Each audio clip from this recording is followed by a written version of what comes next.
put it in her place. Who you think you is, babe? I'm who they wanna be. Got that apple bottom falling out my jeans like it's a tree. Diamonds yellow, bitches think they sippin' tea, but girl, it's pee. Got the game on lock, so who you know could really fuck with me? Spanish poppy, when we talking, I'm bilingual.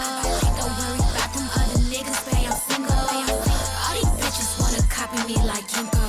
Bad bitch posted with me, who is that? That's my amigo.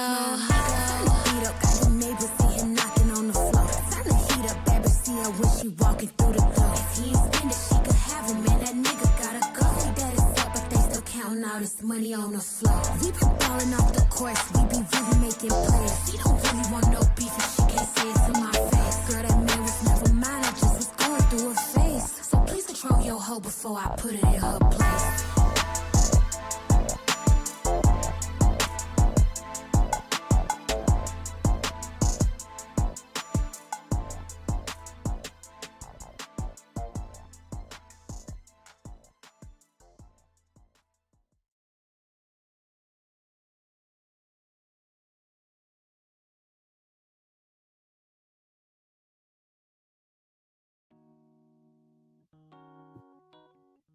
The world we know has changed. All around us, individuals of incredible ability blossom in birth, grow into fruition, and come into a power unseen. This is a world of progress, a place where only the forward-thinking thrive. And no place better represents that than New Jump City. Good morning, afternoon, and or evening, ladies, gents, and all those in between and beyond the binary of the internet. Welcome back to the Alliance Roleplay, and more specifically, welcome to the premiere episode of Jump City Sirens, our community's first foray into the mask system. I'm your host for the duration of stream. I am Foxy. You may call me the editor until we are done here. And though I am the one yapping at yourself right now, I am very far from alone in this lovely endeavor. I have with me a table full of intrepid souls, full of young, angsty, fiery individuals, a table full of heroes, ready to bring you a tale of... You know what? We'll just get there. So whenever that I call you out, friends, please tell me who you are, where you can be found on the internet, and tell me who you're playing tonight. We'll start with the incredible and incomparable Egg-chan. Oh shit! Right off the bat, I'm Emily, also Egg-chan on the internet, I guess. And tonight I'm playing Tsuchi Chao, number 5, the soldier playbook. Yeah. Glad to have you on deck, 5. Let's meet your teammates. Up next, making their not technical debut, but their first time debuting in a longer form campaign, a friend of mine who I've been trying to get on channel for a while and for a time to play with and GM for an even longer time. If you know anything about the internet, you of course know I'm talking about the one, the only internet sensation known as Ollie Pete Senpai. Hey, what a wonderful intro. I'm Ollie or Ollie Pete Senpai. You can definitely find me on Twitch at Ollie Pete Senpai. And I'm playing one Aurelia or Morphine out of the Outsider playbook or format thingy. Yeah. Out of this world? Nay, she's out of this dimension, but we'll get there. Keeping going with the rest of your teammates. To an accomplice who has long sat at the table beside me for the many of tale, and I am nothing more than thrilled to have them along for one more angsty field ride. I promise I won't kill their boyfriend this time. It's Meg Mysteria. Joke's on you, I won't have a boyfriend this time. Then I'll try harder. Get got. Hi everybody, I am Meg and or Meg Mysteria, and I am playing Mel. Well, Melina Dracos, but she goes by Mel, and her superhero name is Medusa. You'll find her as such, wandering the streets, looking to pick up and clear them of crime. We got Batman at home. I mean, what? Pleasure to have you on board, Mel. Last but certainly very, very far from least, we pass it up to another person who I've been waiting to have back at my table for a very, very long time, and I'm nothing more than thrilled to have them here. If you, like many others, are tuned into the Alliance Roleplay, you've seen this incredible face multiple times, and thus, it brings me pleasure to introduce you, or reintroduce you, to the one and only Corndog McGraw. It's me, and of course, I can't be the least when I'm in fact the most. Hey everyone, it's me, Corndog. I'm gonna be playing, Cleo. She is not to be confused with Nova the agency, but the Nova of this campaign. And her soup's name is the Banshee. The ever-free radical in this city of forward progress and overt control. But we'll get there in just a moment. Taking a brief time to pass some love over to our dearly beloved legendary vermin, who is not here with us tonight because they are busy with some other stuff. Send them some hearts if you can, and otherwise, if you haven't figured out who I am by now, I'm Foxy. I'll play everyone who's not these four lovely people, which will be hard because they're very good at what they do, as you'll see very soon. I think, friends, I've done enough intro babbling. Maybe we do a little bit of scene setting, shall we? From a bird's eye view, Jump City is like any other place you might find somewhere on the eastern seaboard, just scaled up a bit. Mega City is a collective colloquial term often used, but beyond that, it's an appropriate one. This bastion of forward thinking, this palace to the future, is a sprawling, immense, massive show of human engineering and ingenuity. A city unto infinity, some call it. Some say there is no person you cannot find somewhere in New Jump City. Some others would say that there might be a few you wouldn't want to.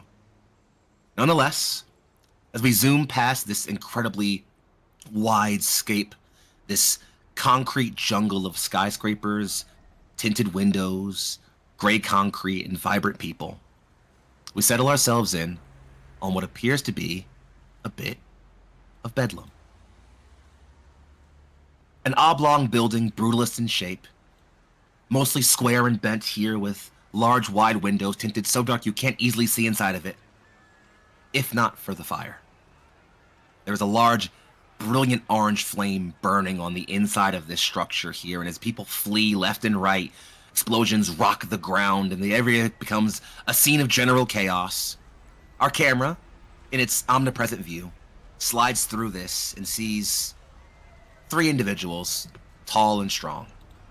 The first is...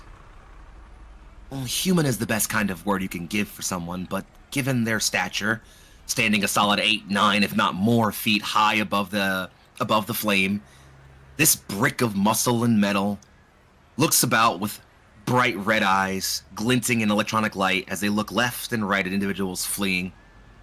Their right hand is clenched tight in a fist, balled in muscle, and their left, which they raise and point to the left, is given over to a large, smooth-bore cannon.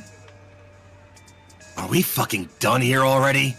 It's starting to run through my ammo supply.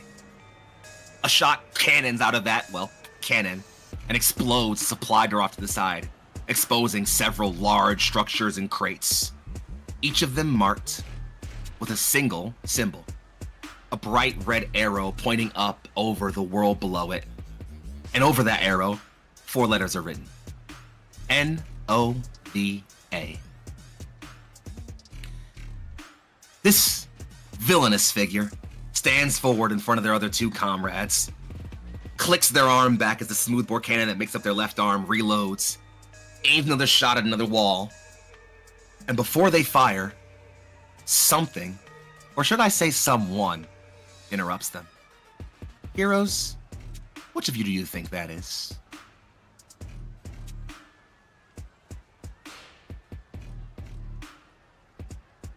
I think 5 would potentially lead the charge here. 5, this is Smoothbore, a villain you've seen pop up a few times throughout your time as a hero. Tell me how it is you make your arrival on the scene brilliant and dramatic as you intercept this rampaging villain. I imagine that 5's as this lumbering purple mottled dragon will crash through one of the windows of the building and intercept the projectile that Smoothbore just launched. A massive violet mass smashes through one of the windows and lands in between Smoothbore and his target. The cannon round goes off. Smoke erupts in the area, painting the area in bright gray. As it slowly fades away, what do we see?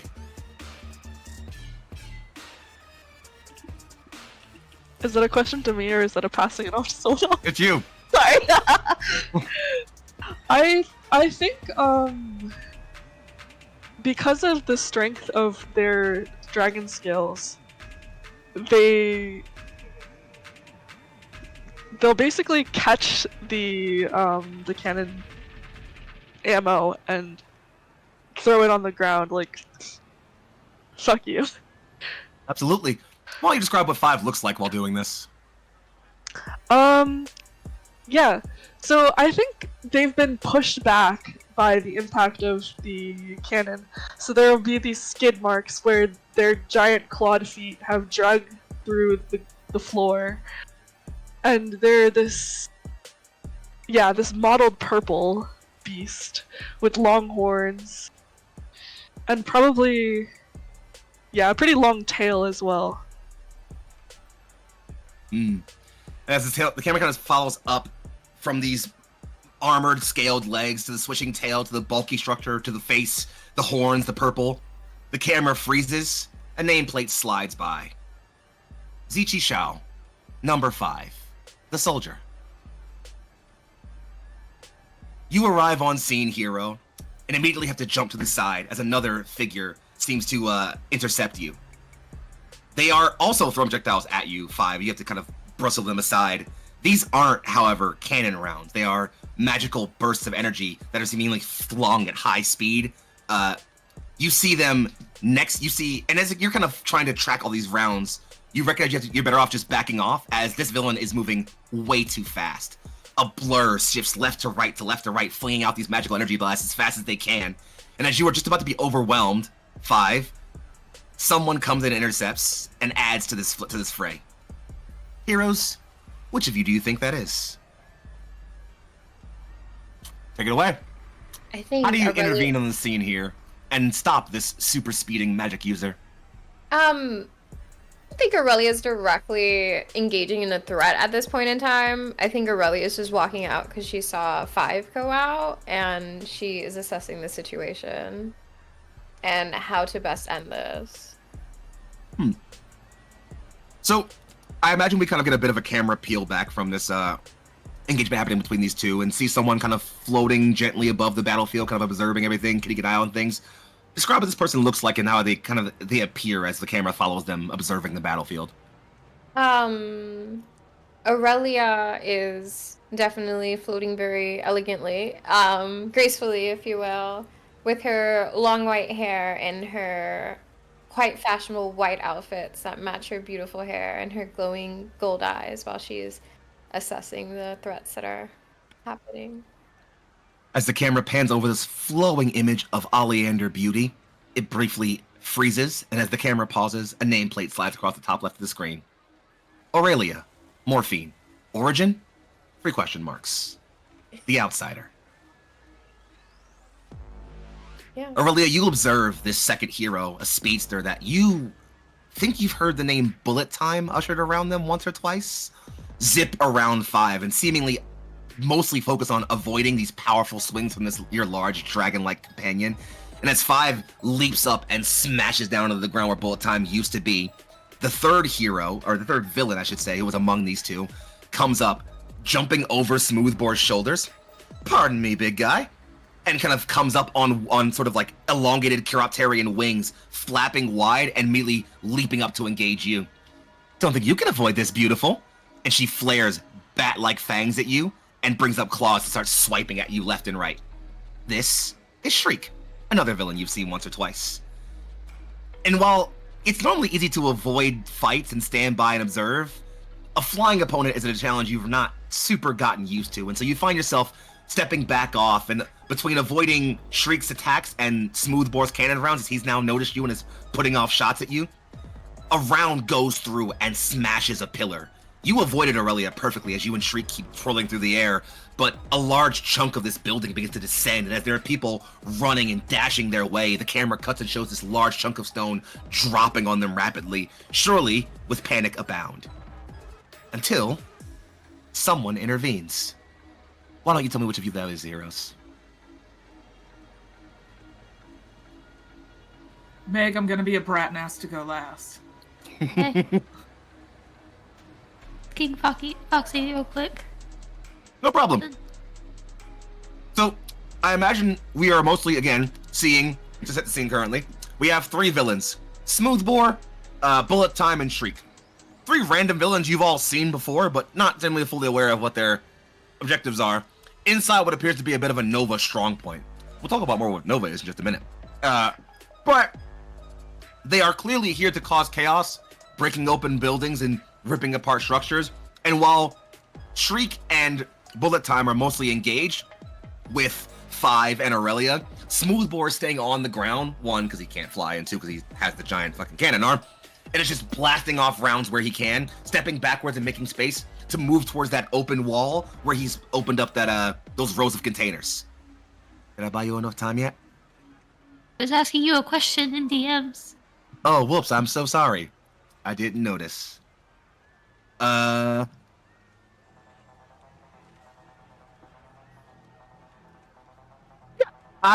So yeah, it's as Smoothbore is letting off these cannon rounds left and right and blowing holes in the building that finally one does fall, and begin to descend on some civilians until one of you intercedes. With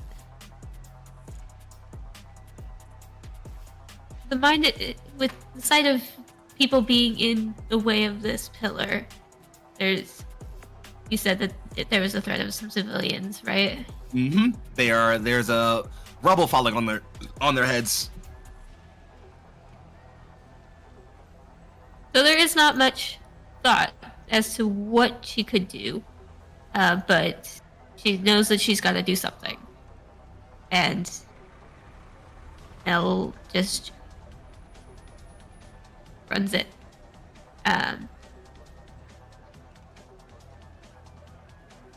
Because that's really all she knows. She knows that she's there to help people. So Mel, or rather Medusa, I did the nameplate. Whoops. We'll get there, don't worry. We'll get there. A younger adult, college-aged girl with long red braids, wearing it's almost like a mix between streetwear and armor, with her jacket having golden plates of metal almost welded into the sides along the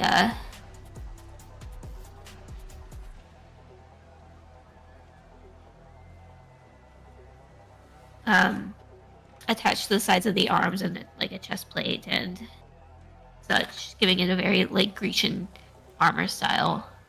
Mm-hmm. Makes a run towards the falling pillar and rubble and begins to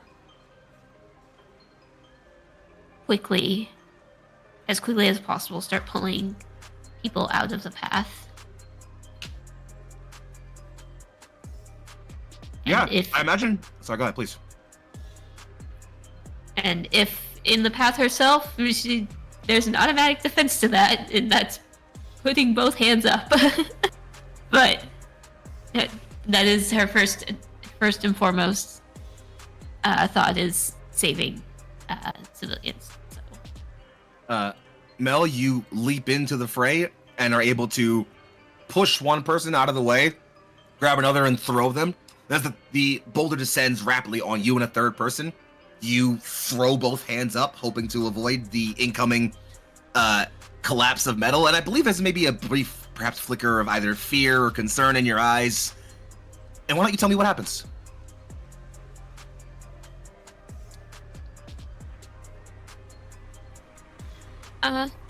There is a shift of energy, a foreign sensation around them, and almost like a swirl of red and black that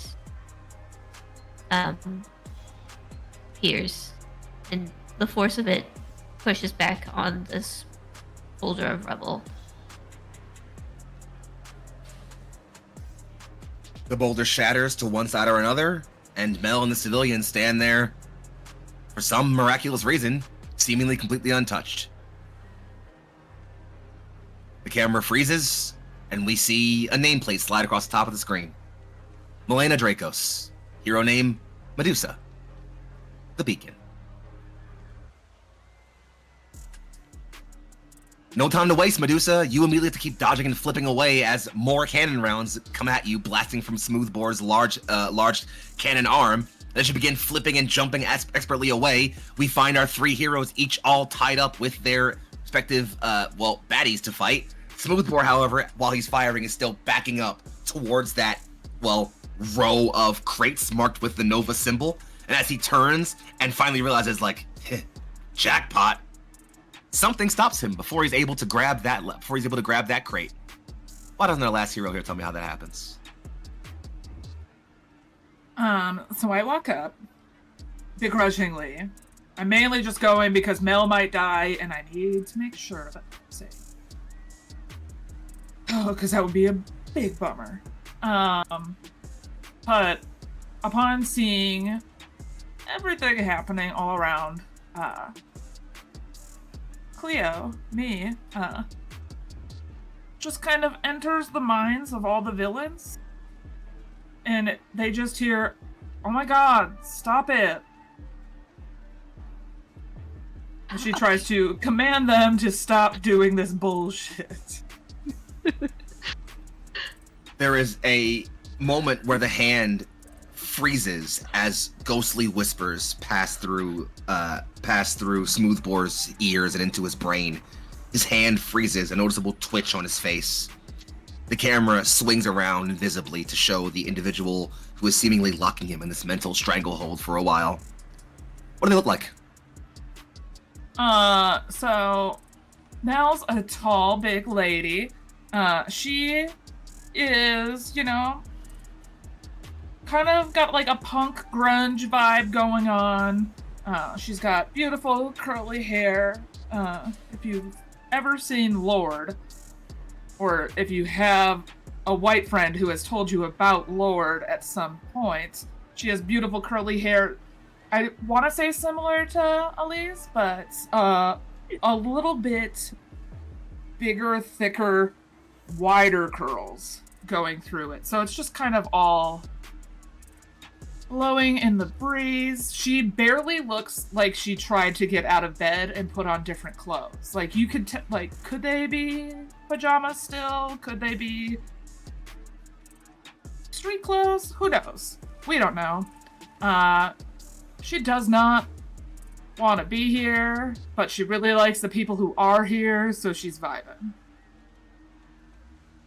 The camera freezes on this mental manipulator who seemingly does not have any desire to overall be here.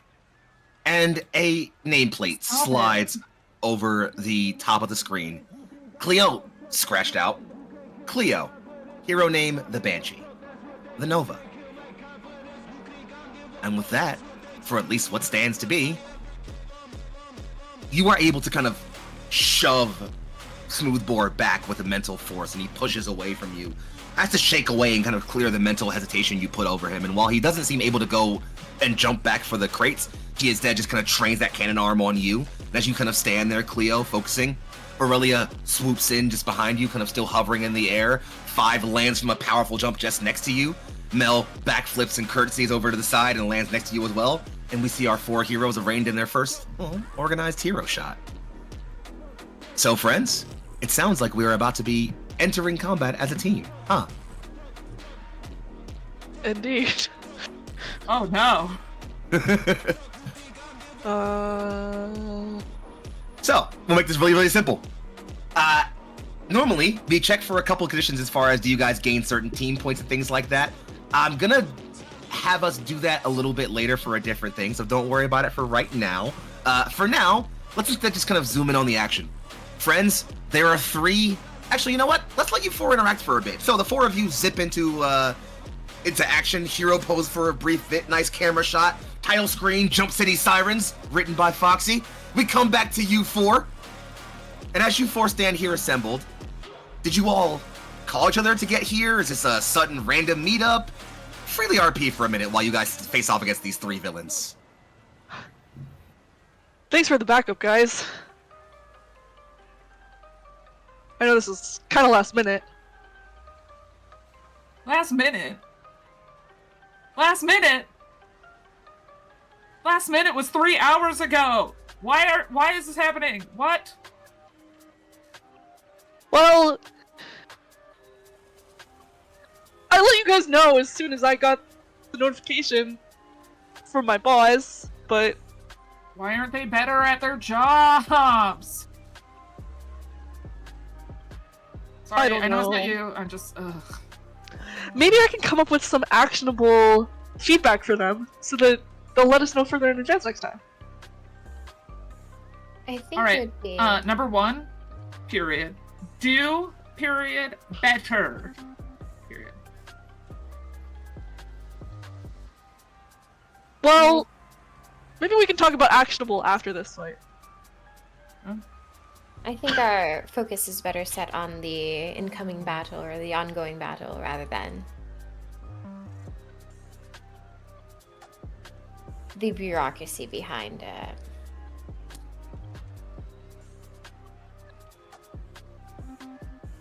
Find out why these guys were trying to take Nova equipment.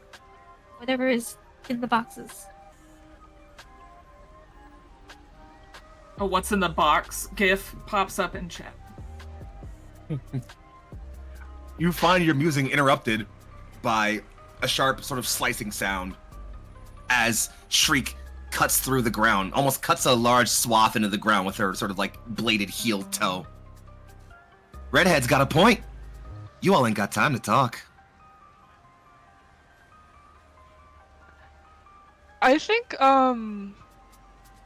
is Fives within Wing's reach of Shriek? I'd say you're probably a good maybe, it's a solid couple second sprint to get to her. Maybe a good 10, 15 feet. Okay. I think Fives will take flight and like catapult themselves at Shriek and say, well, it's a good thing I know how to multitask. Sounds good. 5, you charge into the fray. Please roll to directly engage a threat. You're gonna roll plus Yay. danger. Oh, that's the one that I'm not very good at. You better get better at it. Yeah. How's an 8?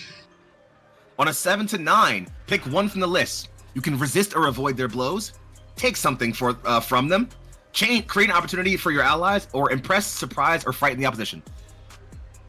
I'd like to take something from her if she has anything that can help us figure out what the fuck they're doing here. She's mostly just wearing her usual standard kind of like black like thieves bodysuit primarily. She does have several pockets on her that are kind of like meant for various utility pieces of gear. You could theoretically snatch one of them if you wanted to.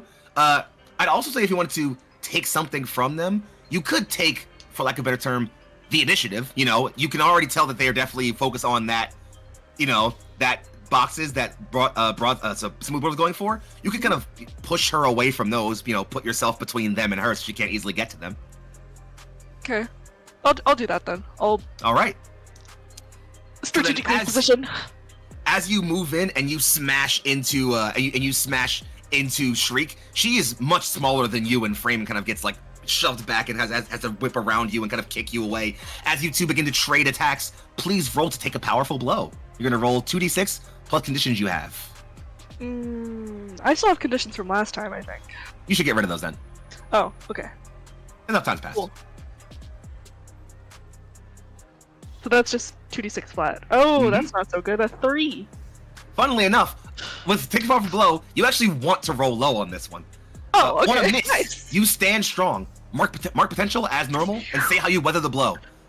So, as you push through Shriek, she literally puts her both hands on your shoulders, comes up around you while flying, and brings a hard kick down towards your side. How do you resist that blow? I think that there's like kind of a shudder through Five's bones, but overall the strength of their scales serve almost like armor, dispersing that impact, and they'll just shove her back. You shove as hard as you can. She pulls back, takes flight, and goes above you. You follow her up. You two keep dueling. Eventually, she does kind of push you backwards somewhat. You hit a wall. Rocks begin to fall somewhat, but as you kind of push separately and begin to engage, you're all kind of following this fight. And I imagine just as you're watching 5 take off, a streak of blue whips by all of you heroes as bullet time zips into action and begins to move. Who wants to respond? Moving towards the box. Hard to tell given that's just a blue streak moving by you, but probably. I think Aurelia would step in again, just seeing that there is a fight going on, and each instance that they have is another occurrence that can lead to everlasting doom potential due to just the fact that they are screwing up whatever timeline she feels that she's in right now. And since they have one object of interest, she's probably going to go for the item that they had, or the item that they were going for prior. I don't know if it's you want to kind of like dive for the boxes? I would say that she would dive for the boxes and then kind of like use her powers to kind of like lock them in as almost a mechanism of like tightening around. Do 2 things for me then. Okay. 1, roll plus freak. And 2, tell me specifically what you're doing. So this is the first time I'm actually seeing Aurelia's powers. Tell me what's actually happening here. Okay, so I need to figure out how to roll freak again. It's going to be 2d6 plus whatever you've got in your freak. Somebody gonna match my freak. Thank you. Did it Somebody work? had to. It has to happen at least once. Let's see if it I have works. to do it twice? Or does it No, tell you're me fine. to do it twice? Let's see. It went. You got a miss. So, Aurelia, so yeah, tell me what you're doing here. Tell me what you're like, how you're using your power to try to like wrap up and slow down or stop bullet time. Well, I'm almost picturing Aurelia, like unleashing the energy that she has within her to kind of shapeshift into into a longer forming arm towards the object, and then kind of hold it within this new shape-shifting energy-based ability. Absolutely. Here's what's gonna happen, Aurelia. You reach out a long arm and you grab the box, and you actually manage to get there, despite the speedster. You get there faster than bullet time, or maybe just at about the same time. You slap a large arm around your hand, much bigger and webbier than it normally is, latch it around this large box. Bullet time slides next to you, puts both hands on the box. You must not know how my powers work, girly. And then charges the box and you with magical energy that sears through, and it stings.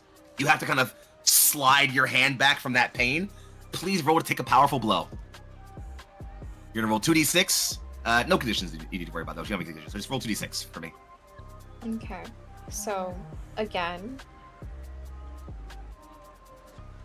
Alright, just roll them regularly? Like Yeah, just roll. Yeah, roll two regular old d6. Okay, cool. An 11 is actually not good. So I'm gonna give you a choice here. You can either remove yourself from the current situation, flee, pass out, etc., which probably you don't want to do. You can lose control of your powers in a terrible way, or you can pick 2 options from the 7 to 9 list.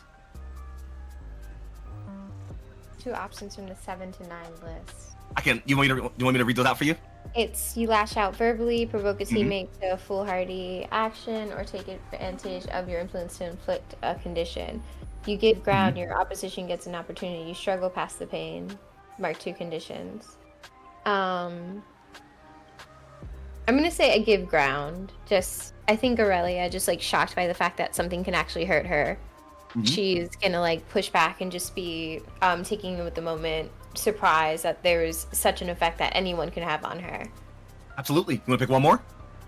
Oh shit! I gotta choose 2. Man. I was gonna say, if you don't have a good option, I would be okay to be provoked. I don't think I have influence over you, or can I just provoke anyone? You don't have to. You can provoke them to foolhardy action. It just says you can provoke them. Yeah. That's just up to Also, you, but throwing it out I'm there. also open to that. It's up Okay. to you. I think Aurelia and her haughty nature would be as if... I know I never asked for help, but if somebody can manage to do something, I would appreciate it. I love it. Which of you wants to... you know what? I think since we got 5 already tied up with duking it out with Shriek, let's pass it over to Mel next. Mel, you watch as Aurelia kind of reaches out their hand and then gets kind of like lashed back by magical energy. Bullet Time is staring you down. He cocks an eyebrow. You've duked it out with him at least a couple of times, and even though you're probably equal in martial arts ability, he's got super speed, and you sure as fuck don't. What do you do? That means I probably thought of ways to be clever against his super speed.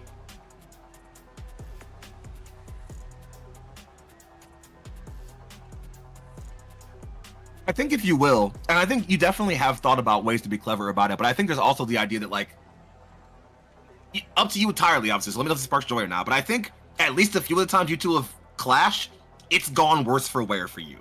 Like, this is not a fight you have in the bag. And as much as it's like, you know, obviously you're a capable hero and there's things you can do to tip your advantage, every time you've lost a fight against him, it's come down to that. He's got superpowers, and minus your occasional shield thing, you don't. The shield thing that I only just saw for the first time. Yeah, like now. No, we'll talk about later. So I think you are definitely kind of feeling that reminder in this moment of like, oh, right. I've slugged out with this person a couple of times, and it's not always gone my way.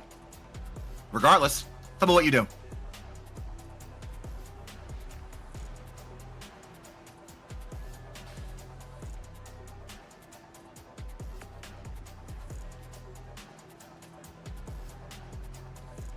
I think she probably stands there in a moment, kind of stuck in that doubt for a second, but then she realizes that Aurelia is there. Even if she was hurt, she does have superpowers. So they could figure out a way to deal with it and restrain him.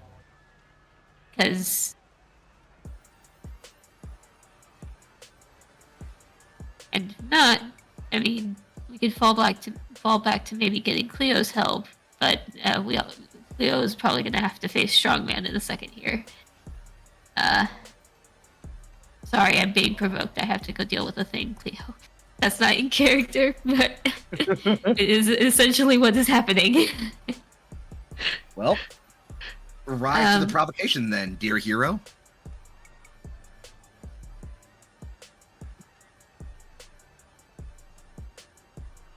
I'm gonna look at Cleo and I will be right back.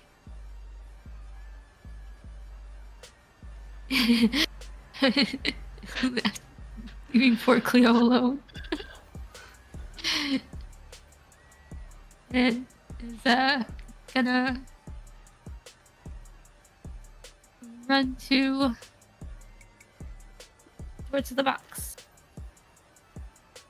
All right, you dodge towards the box. What's the plan? The box is he still holding on to and charging the box? He stopped charging at the moment Aurelia backed off, but he is still holding it, yes. Sword down, over arms. Force him let go of box. All right. This sounds like you want to roll to directly engage the threat. Yes. Please roll, plus danger. Danger. What's up, danger? I was gonna say, roll plus danger. Don't be a stranger.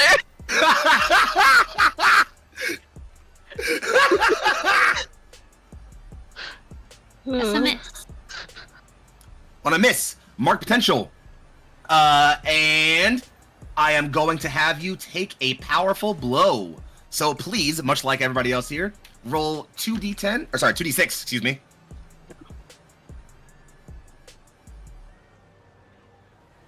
Uh-oh.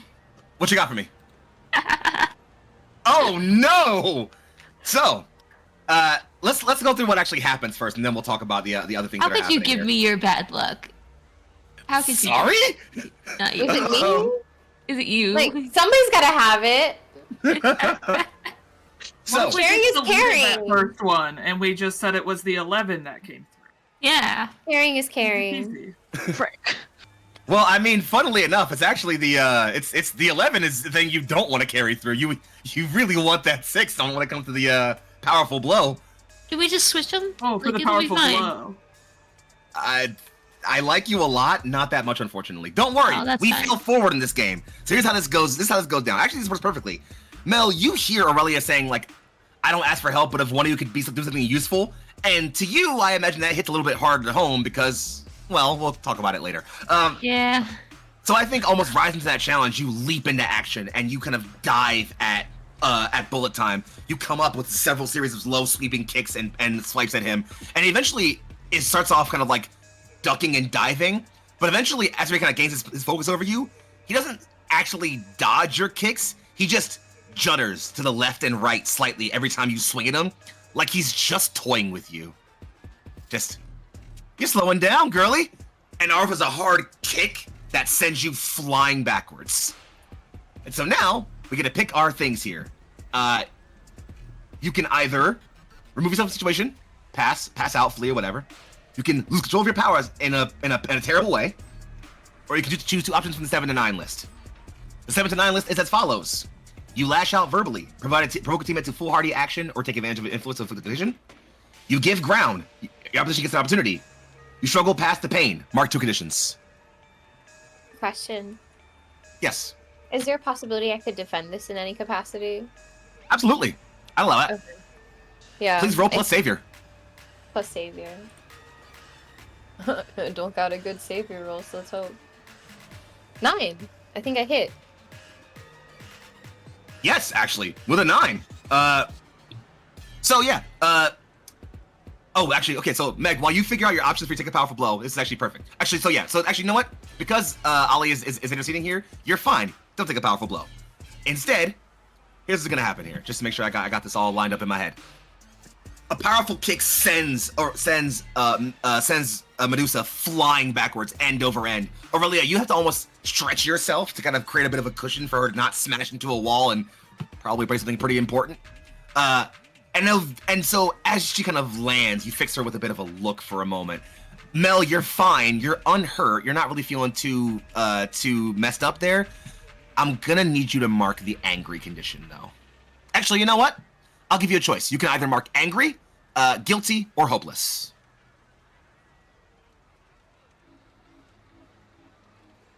Also, can I say that Aurelia probably wouldn't stretch? She probably would have just, like, flew. Oh, that's also fun. Totally fine. We yes and around here. So yeah, replace that previous narration with Aurelia flying up to just kind of catch Mel. What are you thinking, Meg?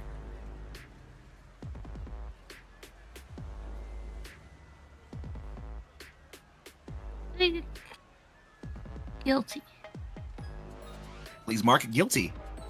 As you ran in to help and found that you ultimately didn't really seem to achieve much. And, well, as we are cut. Sorry, go ahead, please. Sorry. I was gonna ask, do I functionally know how his magic works? Yes. He has kinetic magic. He charges things with intense energy and uses that to either, like, project them with extreme speed, press that energy into somebody else to damage them, or use them to just propel himself in various directions, hence super speed. Okay. So, as we kind of touched down back into actual standing on the ground, I was gonna express several times how sorry she is that she wasn't really able to help, but she will explain how his powers work.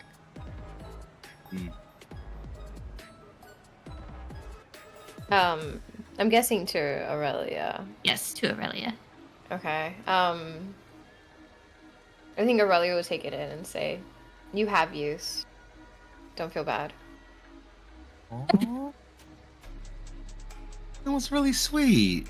I guess for her, yeah.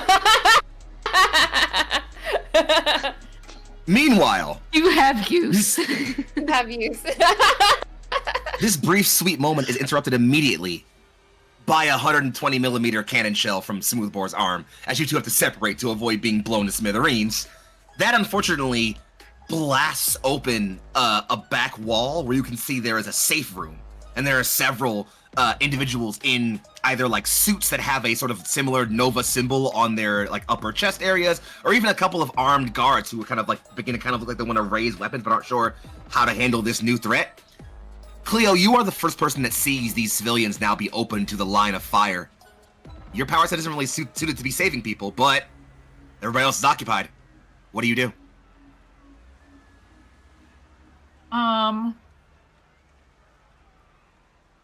I would like to. What is the big guy's name again?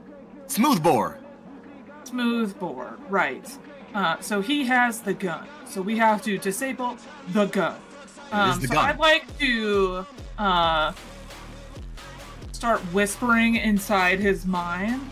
Just so I know you know Shriek, but have you heard a banshee wail? And I would like to scream as loud as I can in every synapse.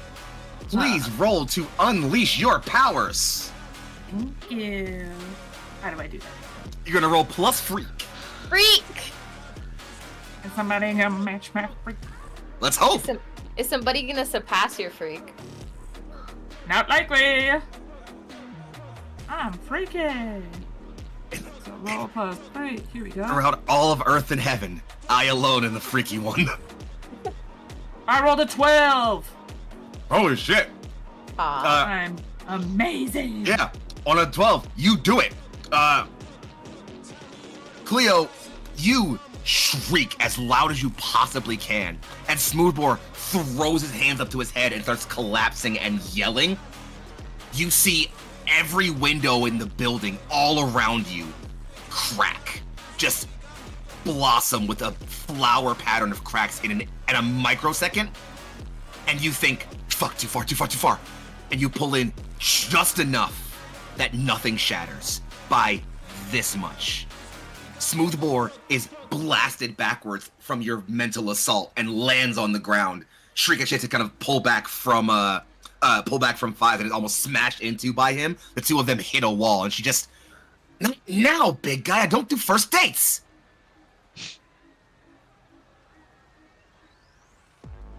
They slowly get up. Bullet Time looks over at his two not doing so well compatriots and just like, guess we know who's making the league, and puts his hand on one of those crates and tries to like,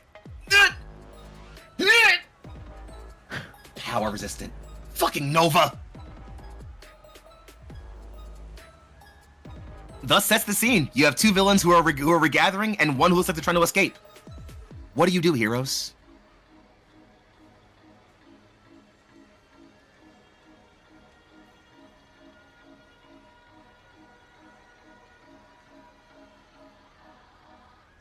I'll go. I'll just Go for it. continue this rampage into this poor guy's mind. Especially as they just had that moment with Shriek. He's not gonna be able to understand it, because I'm just gonna keep screaming and keep walking this very narrow tightrope. Please. You know what? I think this time I'm gonna have you roll to directly engage a threat, if that's okay. Yes. I will spend a burn to be able to roll that with freaking stride. He can't match your freak, so go for it. No one can match my freak. Okay. So we'll do that again.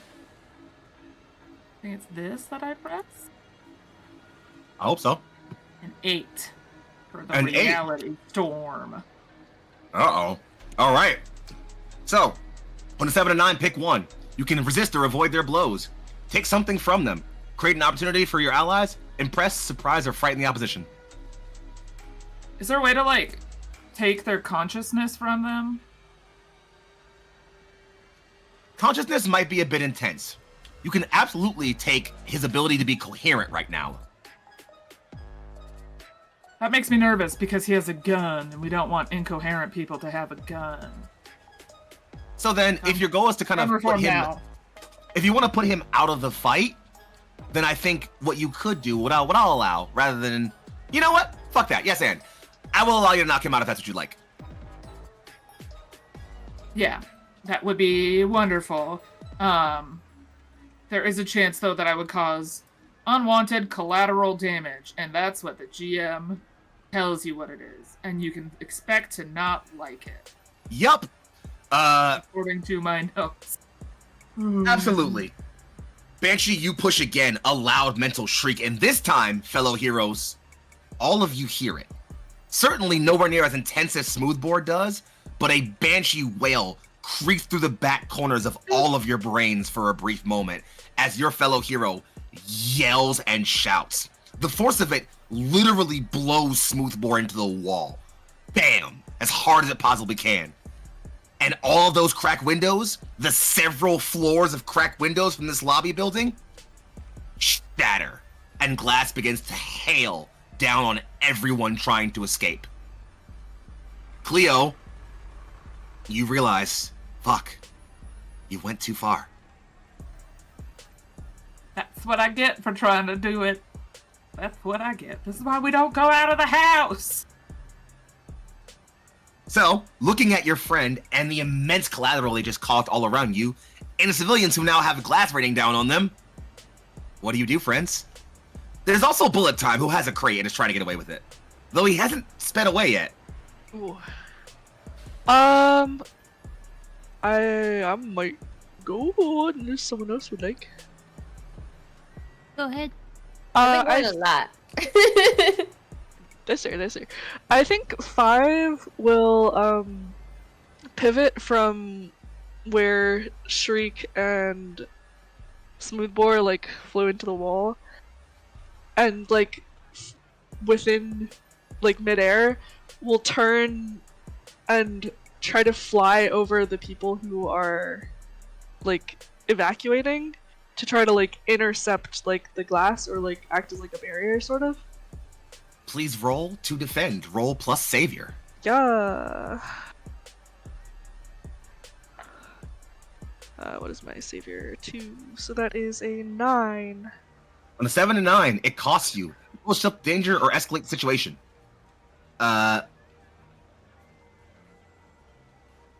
yeah, you can expose yourself to danger or escalate the situation. Your call. Expose myself to danger, I think, because otherwise there's no point in me defending.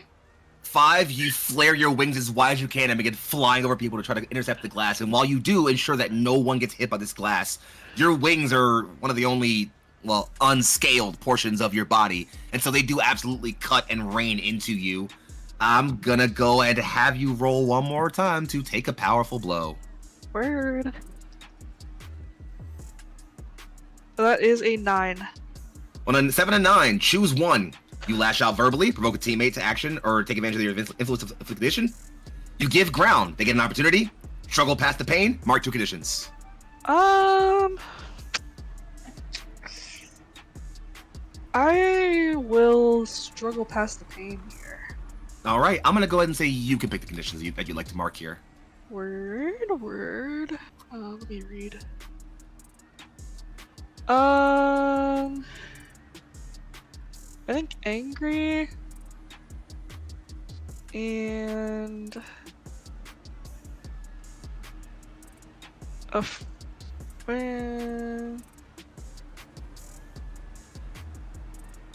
hopeless. Angry and hopeless. And I think that's actually pretty fitting, 5, as while you are flying around to intercept civilians, you realize that you just simply cannot get to any of the villains right now, leaving them to their own devices primarily. And while Smoothbore is definitely out for the count, it looks as if finally, after giving up or trying to super speed it, Bullet Time has just hefted the crate both shoulders over his back. It's just trying to woof it out of there. I see a finger from Aurelia. Aurelia's gonna go for him. Go for it. What's your game plan? So I think with the added knowledge of what his power is, Aurelia, if she does engage with him directly on, she will like shapeshift in a way that any like kinetic energy that he's trying to put into her will almost dissipate. Make yourself rubber. Essentially. But you know, energy and cool, it's not rubber. She's not like Mr. Fantastic. She's made of energy, so she could just like I'm sorry. She's cool. I just told my set real quick. I got you. No, valid, makes sense. So, absolutely. So it sounds like this is going to be either. I'm gonna let you decide here. Okay. This is either going to be directly engage a threat, unleash your or unleash your power. One of those two. Your call. So I feel like it's a mix of both, honestly. But I kind of want to unleash my powers because I have a bonus in freak and I don't have a bonus in danger. Freak it up. Freaky! Then I freaked it. This is gonna be a running thing this campaign, isn't it? I got an 11. An 11, a full hit. You do the thing you would like to do. Absolutely. Shifting your body into a unique energy form, almost I imagine going kind of like pure white or sort of like a pure color. Gold. A pure golden color. Beautiful. As you fly up to bullet time, he just looks up and, what the fuck are you? What do you do from here? You just, kick him in the face? You gonna karate chop? You gonna, what's the game plan? I think Aurelia is going to first take the box away from him, and then try to subdue him, like basic, almost like very combat focused, like knocking him the fuck out, kinda. Like he's not gonna be able to breathe for a little bit, and then he's gonna go night night. Absolutely. You get a sort of like grip on him, and while he begins eventually at first zipping around, you feel yourself get rapidly lurched left and right in ways you certainly haven't before. As he kind of like super speeds around trying to get you off of him, but eventually you feel that slow down until he just kind of falls over and collapses, clearly out of the action here. 5, you've been still kind of tackling back and forth with Shriek in the air this whole time, and it's been a pretty tough fight. You're so much stronger than her. A good hit, you can knock the wind out of her with no trouble, but she's just so damn slippery. Yeah, well, and I'm also slow. So as you kind of That doesn't help. swipe hard at her, she bends backwards in midair under your swing, puts a knee into your stomach, and just, hands off, please, handsome, and just like uses you to kind of push herself down to the ground, lands hard, and looks up, yellow eyes glowing, fangs bared, directly at Mel. Hi.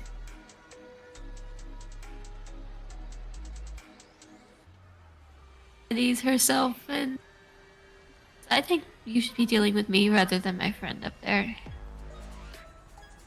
She slides that heel back, again dragging a rent in the ground, and flexes clawed hands. Oh, really?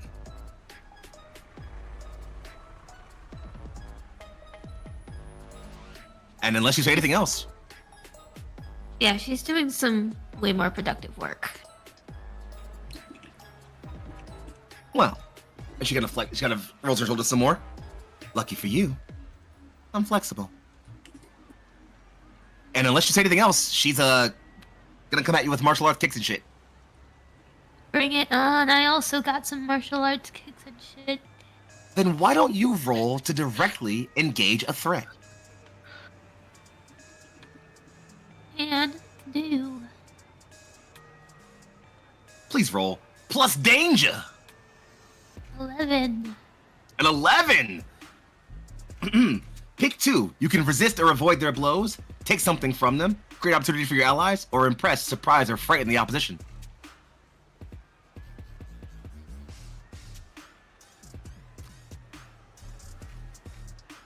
Let's do resist or avoid their blows. And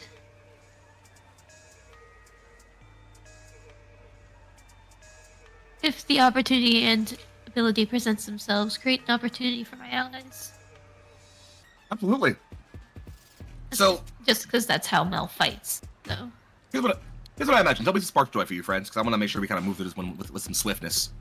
So what I imagine what happens is, Shriek and you begin trading blows. She swipes a high kick at you. You duck under, sweep a low sweep kick at her. She flies up in the air, backflips, and brings a kind of a heel drop as hard as she can on you. You bring both hands up, catch it, slide the hand to the ground to avoid that heavy blow. Bring a nice fist up and palm strike right in her solar plexus. She steps back some. Okay, so you can dance. But why don't we... And as she kind of says that, you all look as out of that safe room, the one that got blown open behind Cleo, several armed individuals come out. They have what look to be sort of tack suits with large, bulky shoulder pads and gray gray, red-plated helmets that have the visor going over their eyes, and these kind of large, electrically charged rifles. About 4 or 5, maybe more of them, pile out of that safe room and all point guns directly at Shriek. And she gets, and they're playing my song. Ta-ta, cutie.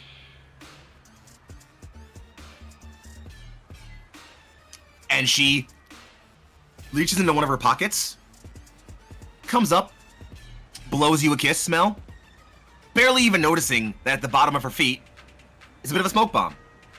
That puffs, goes off, and there's a quick of air. She takes flight and flees the scene. And suddenly, things begin to grow quiet.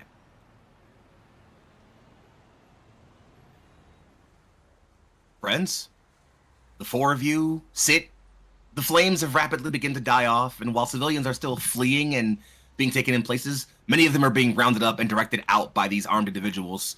Several of them don't train weapons on you, but certainly face you with their weapons lowered as if seeing what it is that you might be up to or about to do.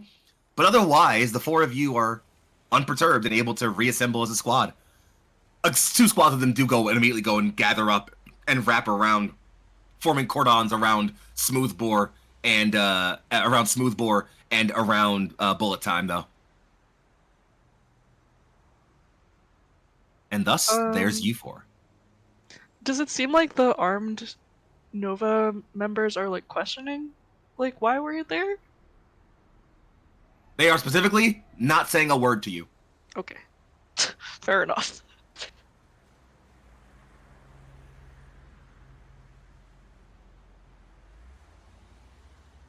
Okay, so do we like get food now, or what's the plan from here? Looking over Five's wings. I think probably need to get these checked. That might be the first thing to do. Well, I need to write an incident report, but that would be more fun to do over a burger or something. Right, You're but saying before the- burger, Mel's right. Your wings are busted. Sorry, thank you for saving a bunch of people, but sorry. Ooh. My bad.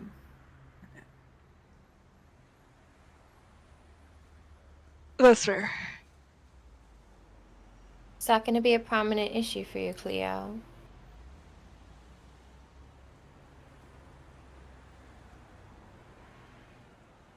Maybe.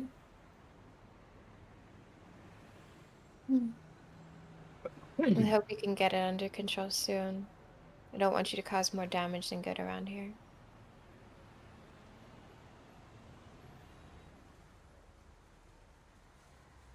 Kind of rude. Leo, remind me, does Aurelia have influence over you at all?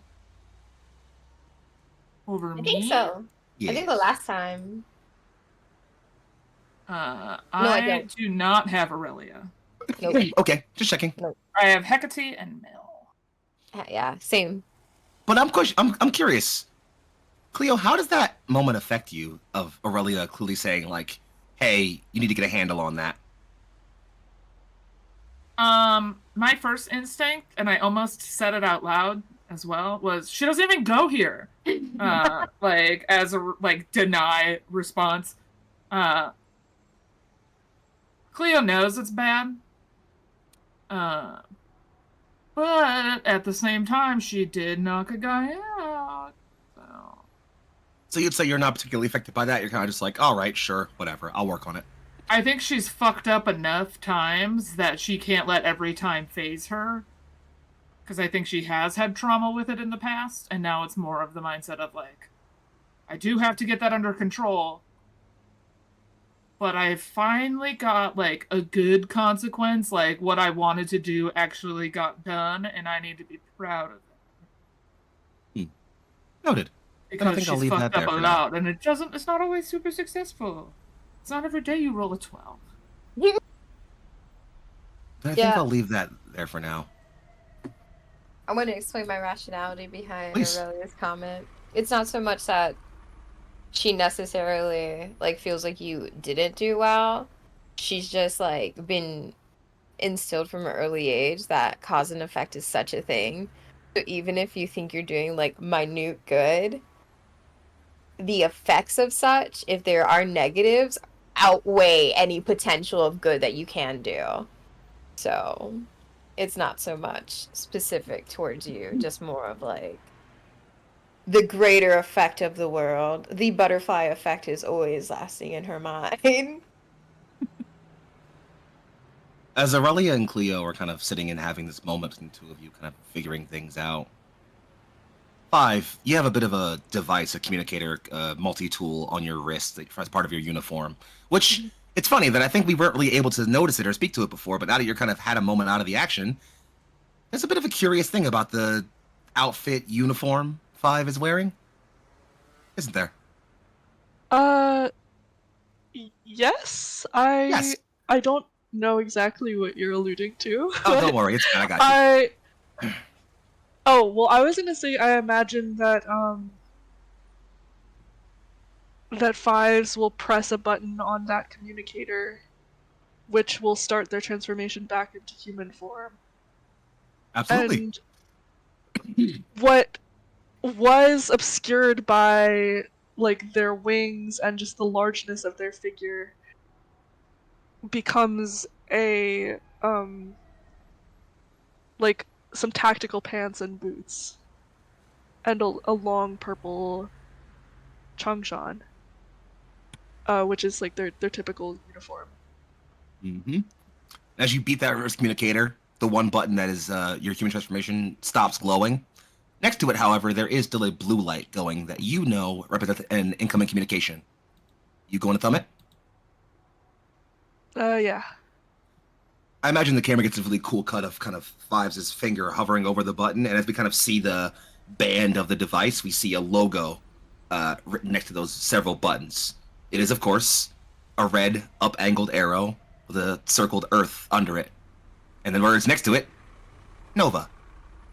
As you press the button, a sort of smooth and almost militant voice kicks in and is immediately kind of clipping in. Number 5, respond. Coming in. What have you got? Threat has been neutralized. Strong point 47B. The 6th one hit this month.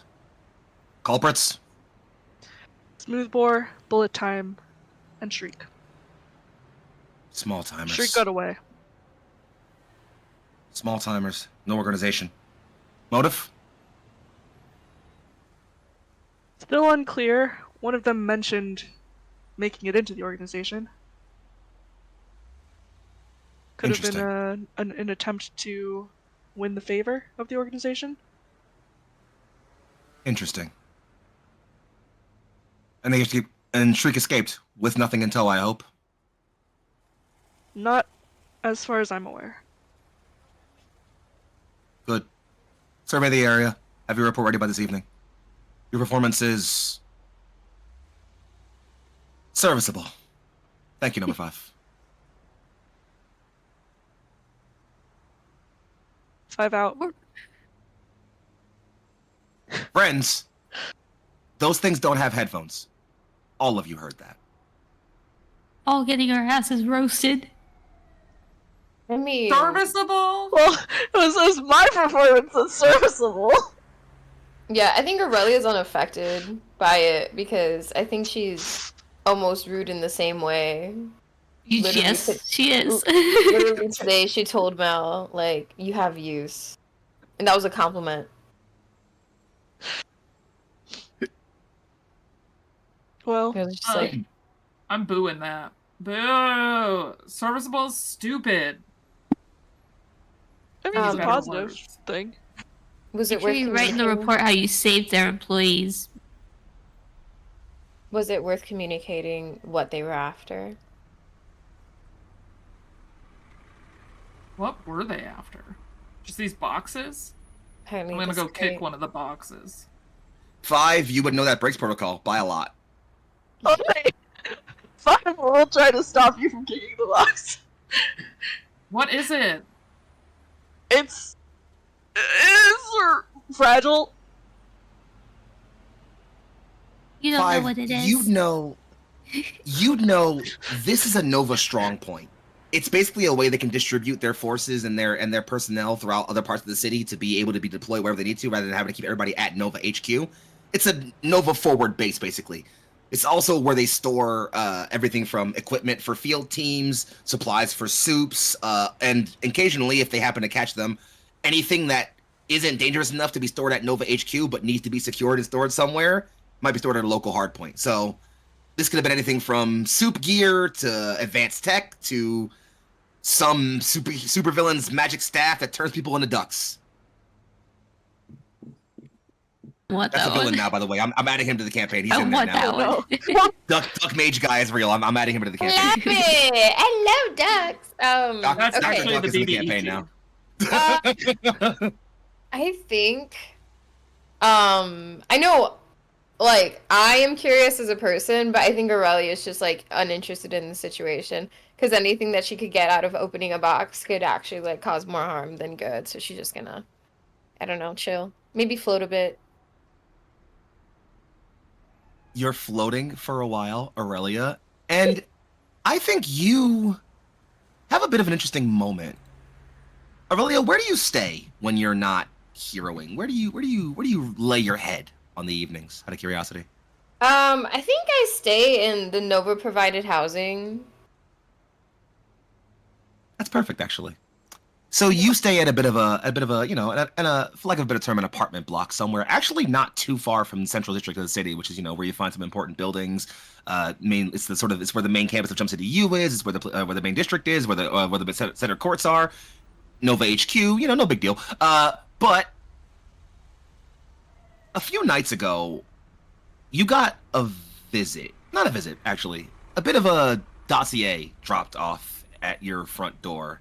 It wasn't much, but it mentioned a few information pieces, namely some staffing details, recruitment offers, and first possible deployments. But it's very clear for you to tell what it is. It's an invitation to join Nova. No one's said anything to you. No one's pressed you about it. Someone just dropped that off at your door a couple days ago and left it there.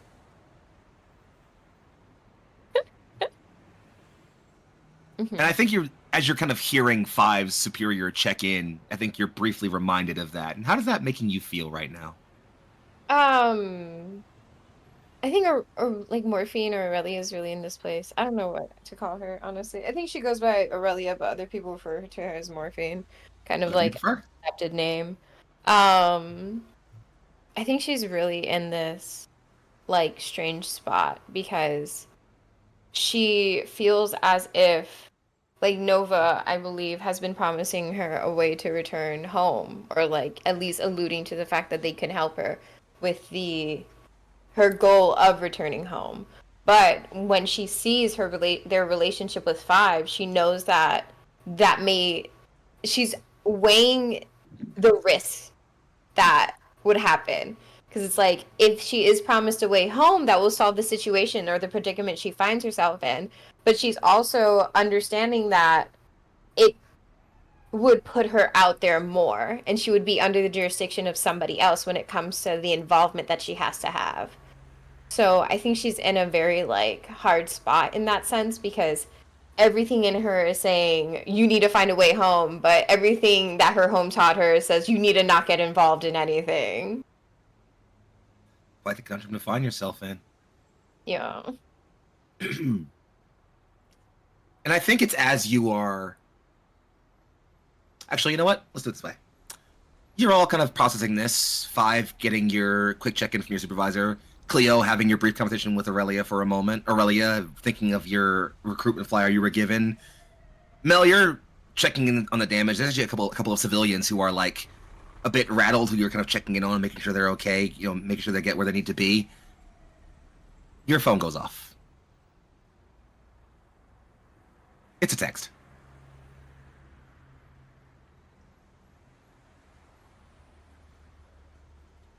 Step away from somebody after making sure they're okay, and I take out my phone and check it. It's your mother, which is a bit weird because you know for a fact she's not home.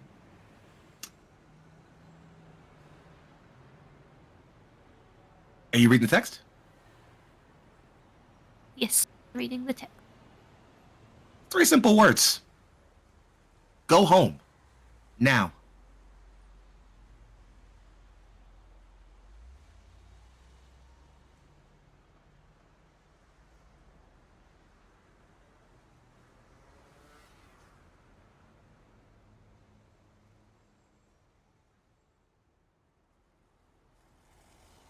I think I have to respond to this.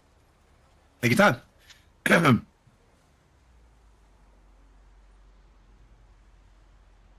She would,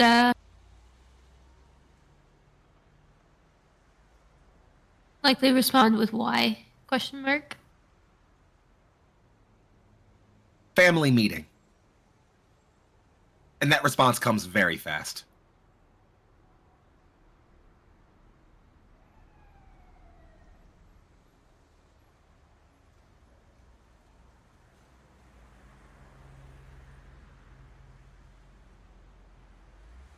Just kind of takes a deep breath and sighs and says, shit.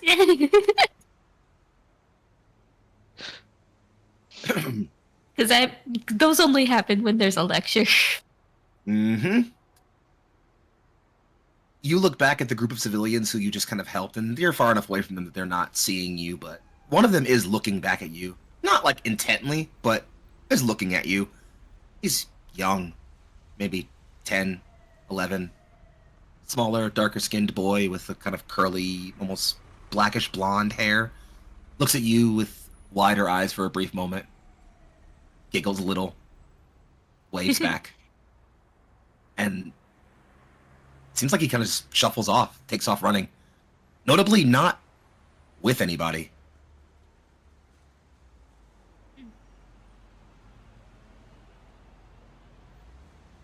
You all see, even, I think, whether or not you're busy with anything, it could be a momentary glance or anything like that. All of you do notice briefly the little boy shuffling his way away from the scene of the event, as it were. And it seems like a kid shuffling away somewhere for all of you, I'd imagine. Nothing too serious or extreme.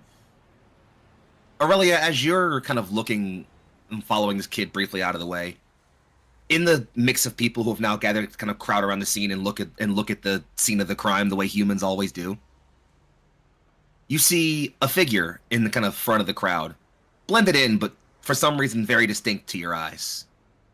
Hooded, with clothed feet. They tilt their head, look at the boy, look at you, and smile before they're gone.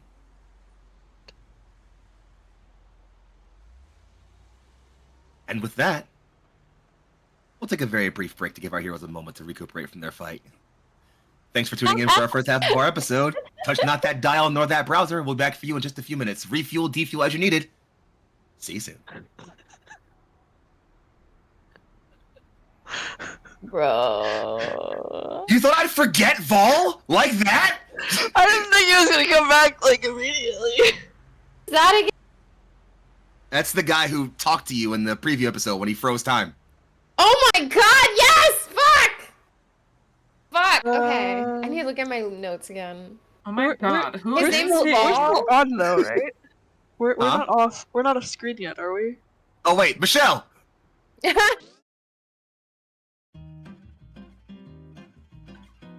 After a long well, not that long. After a rather quick skirmish with a group of villains, having received new orders on some accounts, and having been assigned other places to do and reminded of other duties and others, our heroes have decided to do the one thing that would be most responsible, most effective, and most beneficial to their causes in this moment. And that's go get some fucking food. So, as we return to Jump City Sirens, our foray into the mask system, we find ourselves no longer in the brutalist walls of the Nova Strong Point, but instead in the drab, simple blue, browns, and grays of a fast food establishment. Rows of tables filled with people eating simple meals in simple times. Distant enough that there's no real sign of the chaos that happened. But if you look hard, sorry, Corn Dog, I just saw your dog fall off the bed. He jumped. He's just as coordinated as his mom. Holy shit, I wasn't ready for that. Okay, I'm so sorry. I'm so sorry. Everyone's making fun of you, Toby. Love you, Toby. I love you, Toby. You're great. I'm innocent. Toby. I'm so sorry. That was all me. I'm gonna zone back in now. He's a sweet little boy, but he's definitely serious.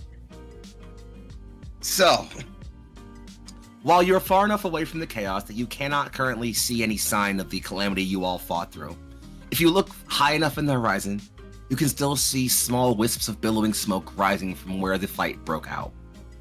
Distant from that, and no longer in their hero garb, we find our four heroes. Please tell me, if you would, where are you sat around this table of yours? What are you talking about discussing? And if it's important, what'd you order from Hero Burger?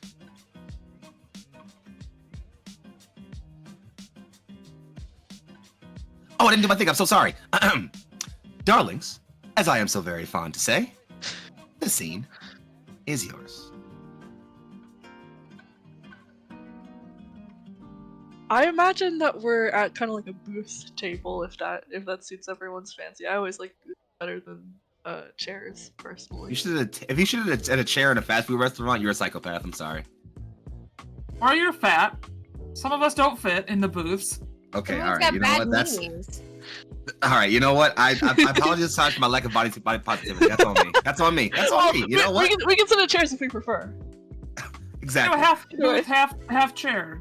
Oh yeah, true. Wait, if we are at booths, right? Who's in the booth? I would love to be in the booth because I Okay. like booth chairs. Because I think Aurelia would curiously look at like the seating arrangements and then sit next to 5. I would sit in the booth. I would. I'm dragging a chair across the floor so I can sit at the edge of the booth. The thing that everyone didn't want to have happen, it's happening. I thought we weren't supposed to draw attention to ourselves. people do this all the time. It's fine. Just I- imagine if Cass was here, Cleo would have to do this anyways. I think Aurelia is saying that while she like didn't change from like fighting or whatever. She's just in a like more casual garment and she's like just showing off her like long white hair and looking like the same bitch she always is. Oh, you are getting so many stares. Not like, not like, oh, this is weird stares, just like horny stares mostly, but you know. I'm gonna try to catch eyes with one of the people that's giving a horny stare, but my stare in return is just gonna be...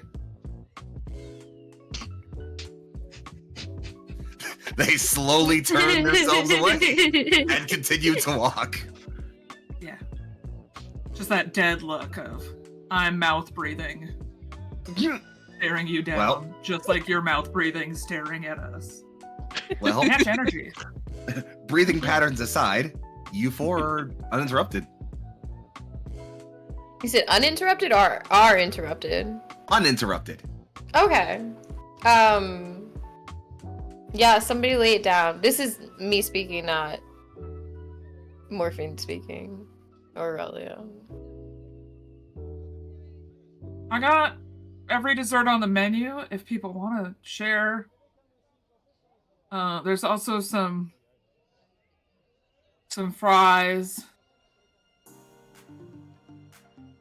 But I was planning on eating most of those. I imagine Five's probably got like some like sort of like combo meal or something, and they'll start like vigorously shaking like ketchup bottle. Potentially dangerous, the amount of force they're using, but I think anyone else want ketchup? Aurelia noticing how much pressure you're putting into this fucking ketchup bottle, she's just gonna grab it from you and then like shapeshift a bit just to like give the bottle a tap at the like the top, just like enough for like the ketchup to fall down, and then she'll hand it back to you and just be like, Shit, thanks. "You're welcome." And I imagine. Go forth. Oh, I was gonna say, I imagine that squeezing the ketchup out, there is no ketchup water fart. It is just perfect ketchup. But you go ahead. Belle has slightly ordered also kind of a combo meal, but it's chicken nuggets, not like a burger. And it's got barbecue sauce, so no need for ketchup. A meal of Mustard. taste and Understandable. quality. I'm a sweet and sour girly. You're wrong. I'm sorry. But Aurelia literally doesn't eat, so she's just there. I'm here for the participation, but I feel like my presence is unneeded. Nah, don't say that. Five. How are you feeling? I'm feeling okay. You got kind of beat up. Just Well- doing like a general check-in. How's everyone doing? Between eating, Belle has taken out, it's like a pack of like makeup wipes. It's like getting like wiping off, cleaning up the like dirt off of her face and her hands. I have more if you guys want some, but to clean up. Oh, I'll take one. Do you have like hand Give sanitizer? the aggro rub.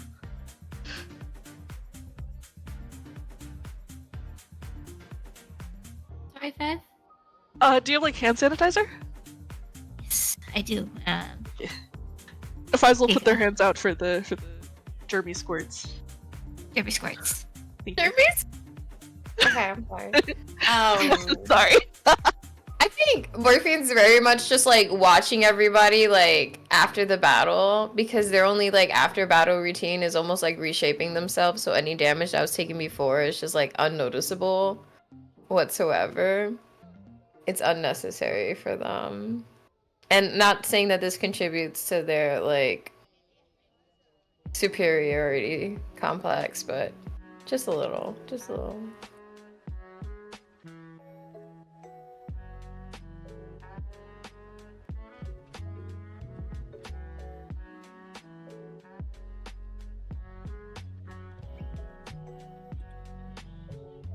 I think. So what if are you guys? survive- Oh, No, please. No, please. No, please. Please. More important for you.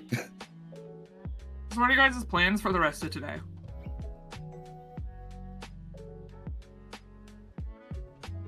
I think Fives will sigh and look down at their sandwich and say, "Well, you heard the old incident report."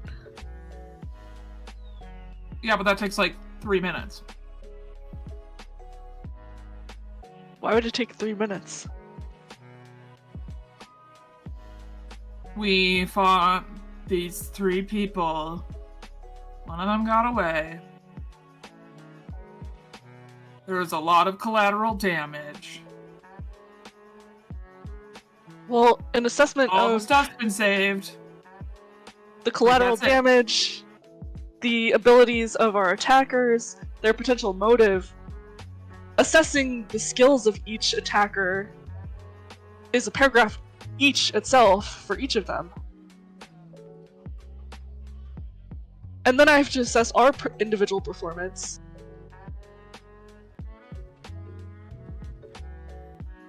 It's not that simple. I think it is though. Like they don't pay you extra for like being more thorough in your report. They give you bad performance reviews. Fives is That's just someone's opinion. They don't pay me at all. You're doing an unpaid internship?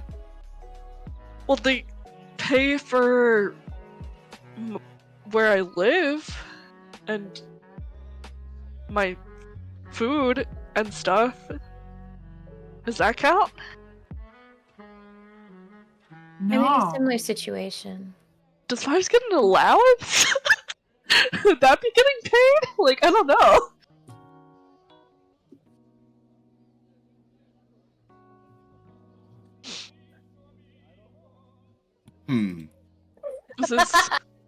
This is a head scratcher. Well, I think. So I was looking at something else for a brief moment because I think I actually want to nestle in on this moment if I can. This feels like an interesting bit to me where I assume this isn't the first time Cleo has kind of said in regards to talking about Five duties. So yeah. this sounds to me like I Cleo. feel like you're doing too much for not enough. That's the attitude. And with that, I think there's a bit of a tug there. So I'm curious. Cleo, you do have influence over Five, it turns out. Oh yeah, true.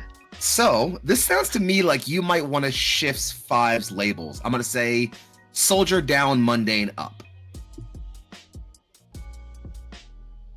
No.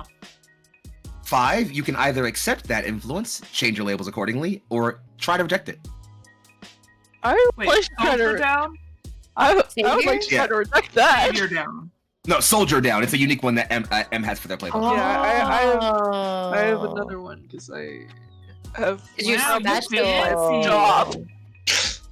Here. You're so special. You're all I special, wish baby. I was special. So, No, so okay. what happens when I try to reject? Sorry. But I'm a freak. If you are I am a weirdo. You guys are if you- free. Wait. when you reject someone's influence, roll on a hit. So just roll 2d6. Okay. On a hit, you hold to yourself and tune them out. Alrighty. 7. Choose one from this list. You can clear a condition or mark potential by immediately acting to prove them wrong. You can shift one label up and one label down, your choice, or cancel their influence and take +1 forward against them. I would like to clear a condition. In what way are you going to immediately act to prove Cleo wrong in her assessment that you are trying a bit too hard and not getting enough? I think that I don't know if does my proving wrong have to be effective to Cleo, or does it just have to be effective to me? Effective to you. Okay. This is all about your labels are all about how you feel. They also do represent how the world feels about you, but this is ultimately you are the one responding to this, so it's ultimately about how you feel. Okay, so Fives will on their Nova issued wrist transponder pull up their previous assessment report, which shows very high marks. Sometimes hard work pays off. I like that. But, like, does it pay? It pays. You get a stipend. Well, I'm gonna say the budget they spend on me is probably Yeah, you also cost a couple $1 trillion to make, so yeah. I was a pricey little baby. I think it's fine to draw on that if you'd like to. If you want to talk about, this is our first episode. I think this is a good spot if you want to have Five talk a bit about their origin to kind of express that. You're more than welcome to. Or you can hold it for later if you'd like. Well, I'll hold it for later. Not a problem. Because I think to them it isn't that strange to like that they would think to bring it up as a reason. Like they're just like, yeah, that's just Wasn't how it acceptable. is. In that case, Five and the rest of the group, you're almost cut off. Not so much cut off as much as like your attention is briefly caught. because this is a restaurant people sit and eat, and because humans are attention-starved creatures, there are of course screens up at the up on either side showing, just random sports and things like that. But one of them is showing a news broadcast, and funnily enough, it draws your attention because it's talking about, well, where you all were a few minutes ago. As a, news headline slides and the letters JCN sort of form into a corner as a well-suited man with kind of a slicked back haircut and a sort of a firm sort of navy blue suit with a red tie sits in. Good afternoon, Christian Fox here with JCN. Keeping you updated on the recent attack we've had on a Nova strongpoint over in East City, we appear to have officially identified the 4 heroes who apprehended the 3 villains who were assaulting. Latest reports are saying the notable draconic hero known simply as Number 5, independent young hero called the Banshee, and the mysterious figure known as Medusa appeared to have responded. Whether they operated as a singular team is not yet known. However, they were once more spotted again with the mysterious figure social media is only going to call as Morphine. Who these new heroes are, where they find themselves, and what their goals are, we'll have to see. It does, however, come at a very interesting time in Jump City's history. Debate still rages in public opinion over our 2 factional disputes on superheroes. On one end, of course, you have those affiliated with Nova, agents employed and operating all across the city. Few would say their tactics aren't effective. However, just as many would say that they tend to overreach. On the other side of the argument, you have the Independents, who, speaking of which, City's most beloved independent hero, Athena of the Draco's family, reports in from a world tour with her daughter. They are occupying most of Europe for the next few weeks, but will be returning to Jump City soon. We caught them outside of Barcelona, heading towards a personal flight. Want to ask for commentary on the current situation of Jump City and a political argument? The hero had this to say. The camera cuts to a brief wipe of what looks to be a very statuesque and well-sculpted woman, sort of looking almost downward at the camera from her height and power. She has, a suit on, 3-pieced and organized in a sort of tan, sort of a light tan, and holds a suitcase. But in her other arm, kind of next to her, is a younger woman, sort of, shorter and almost looking similar to one of you. In fact, has a bit of a similar facial structure to Mel in some capacities, but looks almost distracted and not necessarily facing the camera, but is keeping a poise. The older woman, who sort of newsreader at the bottom identifies as Athena, independent hero, says, Jump City is a place full of progress. The forward-thinking thrive, and those who seek the future are those who create it. I won't pretend that I'm going to be the one calling the shots forever. I shouldn't even pretend to be the one doing so now. I will say that just as we've faced great threats before, more will come. And I won't always be around here to solve them. Instead, I have to leave my city in capable hands. He looks down at the young woman. The camera, or the newsreader, slides down and says, Cassandra Dracos, young hero. My daughter is growing into a capable and competent hero. I am certain with time and the right influences, she will become a capable defender of Jump City. Till that time, well, I ask you only keep your eye on us. You heard it here from her first, folks. The newscaster says, switches back over to the reporter, Mr. Fox. Debate will continue to rage here in our city, and I'm certain that while I can't provide any answers to you, I will tell you that I'll cover every incident as the arguments happen. Christian Fox, Jump City News. Back over to you, 4.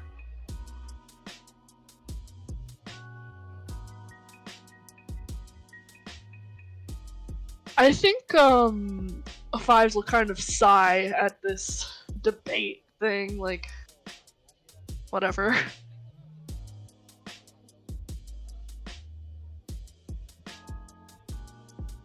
When were they in Barcelona? Are they there right now? I guess so.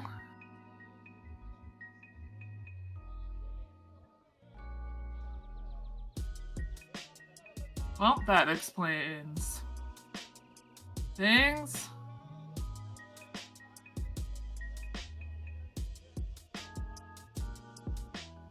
My cast didn't show scarfing. up. Sorry, what was that, Meg? You mean my cast didn't show up? Yeah, I didn't ask. Because they're the kind of person who will be there if you know, they're nearby. Just didn't know if they got like cooler friends or something like that they were hanging out with. But if it's your mom, that sounds gross and not fun at all. No offense.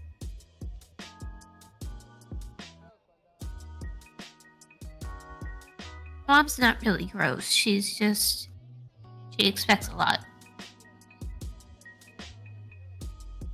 Speaking of mom, and I imagine I'd like to think that here she gets another text message and demanding to know whether or not she's at home yet. Mel kind of sighs and says, I have to go. Okay, well, catch you later. Yeah, Let's see. if she doesn't lock me away for being a vigilante. Oh.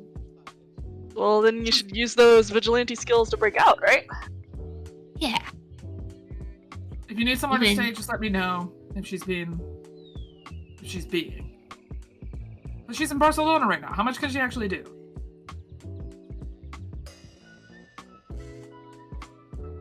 Oh.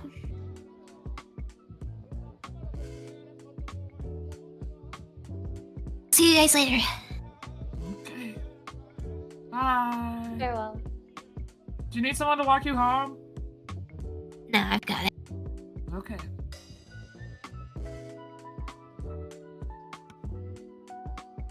Mel, you part ways, I assume. Rise to leave from the group, and are able to slide out of the door without any problem. As you are walking out, though, it's only momentary, not long enough that you, like, really have a time to focus on it. But kind of parked over a corner for a bit, not watching you at all. It doesn't really seem to be, like, looking at you at all. Not looking at you in the slightest, but, like, kind of sitting there, looking like he's waiting for something for a moment before whatever he's waiting for happens, and he kind of sits up and shuffles around the corner. That little boy. The one you saw at the strong point.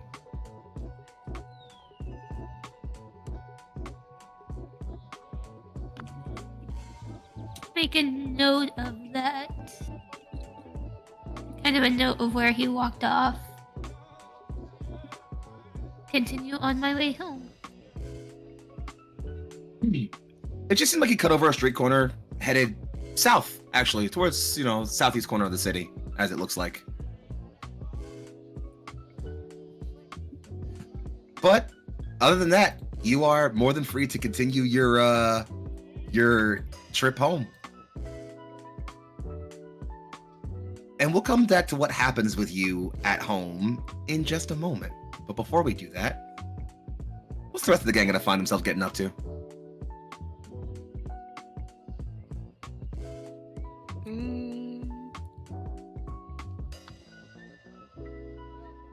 Fives is probably gonna see about heading to the medical wing, finally, Makes enough sense. Get those bruises patched up. of whatever Nova compound they live near or something. Absolutely. Live in, potentially. Funnily enough, Fives, you obviously have your own like dormitory you stay in and like things like that. But if you're talking about like getting healed up or things like that, you're heading to HQ. Oh, God. Actually, you know what? I'm gonna retcon that briefly because I think I want to say HQ for when we have a bit of a briefer thing. You do actually have a small little command post at your dormitory you can kind of go to get some light healing done, chat with your supervisors, things like that, and go on from there. Okay. Am I at the dormitory? Yeah, we'll say it's the same dormitory that you both share the same dormitory. Obviously, it's not like the same room unless you want to be roommates, but it's the same building. I will warn you, I don't know that Fives would be a very good roommate. I was gonna say that I don't think Aurelia would be a pretty good roommate because sometimes when she's meditating in her form of sleep, she's just like a glowing ball. Or like a glowing like silhouette. And that's Turn the fucking light off. I have like blackout panels on every window in my room. Yeah. That would be awful. Light application.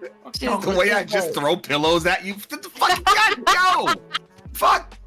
go sleep. Like I don't need to sleep. This is my sleep. Yeah, so I don't think she would be that good of a roommate either. But she'll probably follow you to like the medical wing just because like y'all are technically headed in the same direction. Perfect. Cool. So we've got I think- sorry, go ahead. Oh, well, I was gonna say, I think Fives will offer to Cleo, you wanna come along? I know it's not really your kind of thing, but... Am I gonna have to like sit through a meeting or a briefing or like a talk about like Nova and its principles and how we should all follow it? I was at one of those, but when I was disinterested in the implications of such, I just left.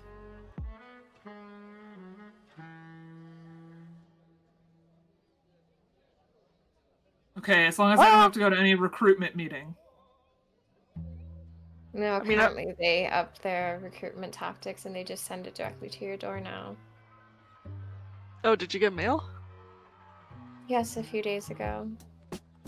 Just a packet offering. Offering? I don't know if that's the correct word for the situation.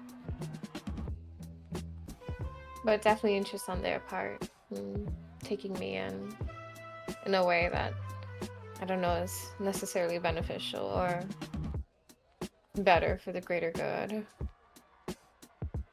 Well, with Nova's resources, and if you see fit, I'm sure they could research and probably find a way to get you back home. I thought that was the promise that they gave to me prior. I don't understand why I have to be under their jurisdiction and their command in order for them to do such. Any moment that I'm here is probably worse than for them. Worse for the greater good than for me to just go directly home. I understand I have a how things are question involved. for you. What do you consider the greater good? Because, like, Thanos had a whole plan for the greater good, and, like, when I was reading those comics, it was not actually good. All right, the Marvel comics are canon to Jump City now. there it is. They exist. They're there now. I love it. Well, I'm not too familiar with this Thanos that you speak of. I know my people have Flipped a out, way- like, half the universe Oh. all at one time in the comics. So Probably in the that's movies, too, but I don't go to movie theaters. It's too loud. noted. My people don't have such need. We are more of those who are a bit more withdrawn. Our powers have implications. Our powers are very capable. We are very strong people. Our presence can cause effects that can rupture the timeline, rupture what is this semblance of balance that you all have here. So the greater good for us is more of not involving ourselves. But you're involving yourself now?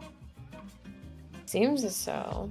I think just my presence being here is causing effects that I'm unaware of every second. While prior I was shocked by my presence, I think at this point in time I'm almost accepting of it, but incredibly disinterested in causing any undue trouble.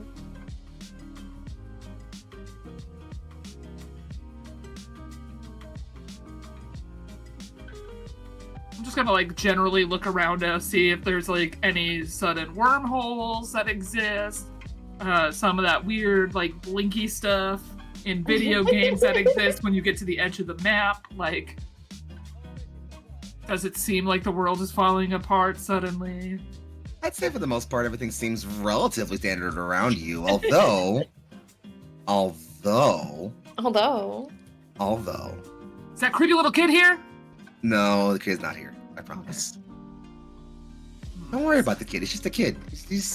There are kids around sometimes. Kids exist, you know. Don't worry about it. No big deal. I wanted to Not narratively important. or Foxy anything. would never lie. He's not narratively important or anything. Don't worry about it. Any case, so it sounds like we've got 3 inbound to a Nova compound to get some debriefing done. That sounds worse in content than anyway. And 1 person headed home for a family meeting. So as the comic panel freezes on our groups of heroes parting, we get a brief panel separation and a wipe. A yellow bar at the top corner says, "The Dracos Estate, that evening." The day turns to night, and Mel, why don't you go ahead and describe what your home is like for me? This is where you, your sister, your mother, and I guess a few other family members may stay. And I imagine it's probably not the most simplistic of places, given you're not exactly from a family of regulars. So why don't you tell me what the Dracos Estate looks like? Walk me through it.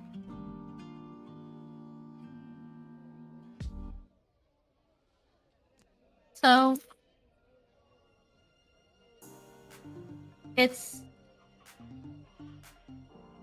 like you mentioned, it's a fairly large estate. It does house several members of the family, and there's definitely enough room for them to grow and have their own spaces. There's the exterior is all white, pristine, and it has a lot of like Grecian influence to the look. So even walking like past the gate, and you see the pillars lined between the panels of the fence. Walking through the gate in the garden, there's in the entry path of the garden lined by statues of past heroes in the family, and even up to the current ones. So right now there is the current iteration of Athena and Helios, and there's a place waiting right now that's empty, meant for Cassandra when she finally takes up the said mantle of Hecate. She now walks past and inside and makes her way through halls to the dedicated, what they like to refer to as the Grand Hall. And it's really just where they go and they conduct like their meetings or personal family briefings of things that have been going on. The only time she's ever really in here is when it's a family meeting. And it usually comes with her getting a lecture. I'm sorry, go please. There's a long table in the center, almost like a conference table that's got a projector set in the center, and back. I'm trying to think of the word, but they're backed armchairs. Like the kind of like thrones, like the kind of like throne sort of set, like, you know, like velvet sort of throne set. Yeah. Yeah. Okay. I imagine at this point there's if there's extended family, they're all kind of there waiting. Any staff members have already put out like vases of water, maybe things to snack on. Imagine Dad's probably there, Helios, and at this point they're more than likely waiting on the arrival of Athena and Sandra. That's actually, that serves my purposes perfectly. I think the only thing I'm gonna, if it sparks a bit of joy, is slightly retcon is that while there definitely are chairs out, those large wingback chairs, thank you Corndog for the term, that you're sort of seated around, most of them are empty. You know, there's a spot that's definitely saved for Athena and for Cassandra, and they're both obviously empty as they're away. Your father is definitely seated at one next to where your mother's sort of large throne-like seat would be, and he's kind of sat there very imperious and focused. And you do have one or two extended family members, an aunt here and an uncle there, seated at chairs. However, where there would be spots for chairs and around the table, and this is the thing that's not new to you. Some of the chairs have been pulled away, and beneath the floor, the tiling is kind of like lifted up, and there's a bit of a circular device that's kind of projecting upward. And these sort of like projections are giving these sort of like blue hard light images of other members of the family who are clearly not present physically in the room, but are instead probably tapped in from some similar meeting room wherever the hell they are. Like it. But you walk in, Mel, and it's mostly just a few people mumbling, chatting about a few things, a couple of things. You see your uncle Hades is present via virtual check-in from likely wherever he's stationed right now. Mercury and Artemis, who are a pair of twins who operate together, are both checked in virtually. And you have a few other family members who are around. I'll let you name a few if you'd like, with no question. It's totally fine. Fully up to you. Have fun with that. But it's obviously as you walk in, and, things kind of not quiet down, but mostly just, there are a few people who cut an eye over or look and take in your appearance and your presence in the room. And I'm going to say seems almost cosmically timed that maybe within moments of you stepping into the room, the blue light in front of, the space where your mother's chair would usually be, as well as, just that one, lights up with blue. And similarly to her imposing stature in person, the hard light figure of your mother, Athena, manifests, hands folded. Oh, look at that. Everyone's here on time. First time for everything, I suppose. Some people kind of straighten themselves up a little bit. Others kind of slouch somewhat. Your family is a mixture of emotions about each other sometimes. So anytime these things happen, there's always a bit of... Tension isn't the word, but it's the one that I'm going to use right now. Regardless, Mel, despite many other impositions, there is a seat for you.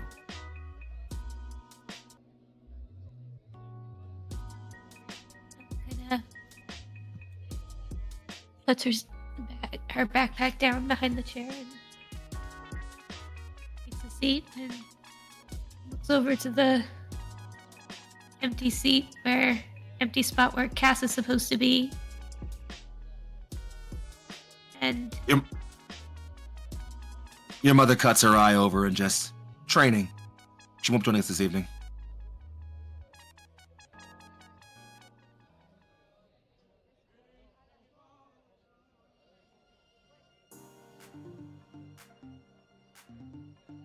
a meeting, especially if it's training.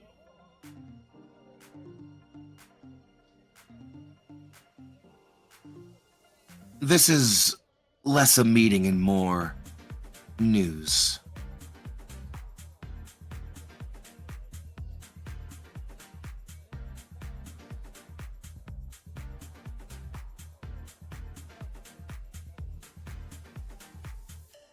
Sorry, one more time, Mick.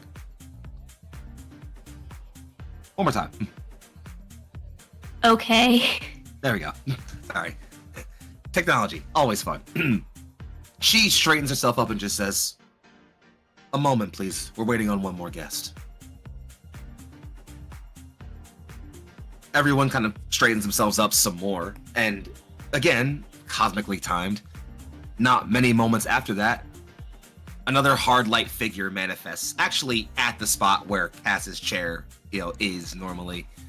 It's certainly not Cass, though. In fact, you've never seen this person in your life. They are statuesque, clean cut. Their face is, I'd say, about as close to emotionless as you've ever seen a person get. Dressed businesslike, and even though you can't quite see them, given that they're made of hard light, there are a collection of papers in their hand.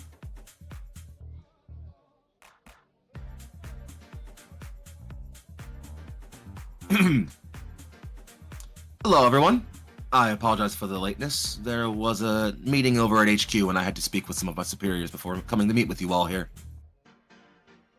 For those who I've not been acquainted with yet, my name is Amin bin Shirman. I represent the Superhero Relations and Interactions Division with the Network for the Oversight and Vocation of Altered. Your cousins, Artemis and Mercury, both immediately head against fist and just... Your mother does cut them an eye and they immediately straighten back up a bit.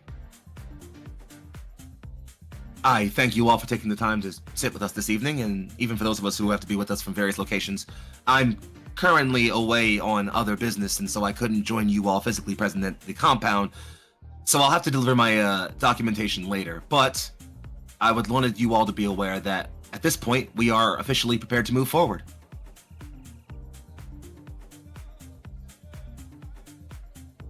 It will take a bit of time before we are properly able to integrate it into the public and make them aware, but we believe with time, people will come to understand this as a decision made for the sake of Jump City's future.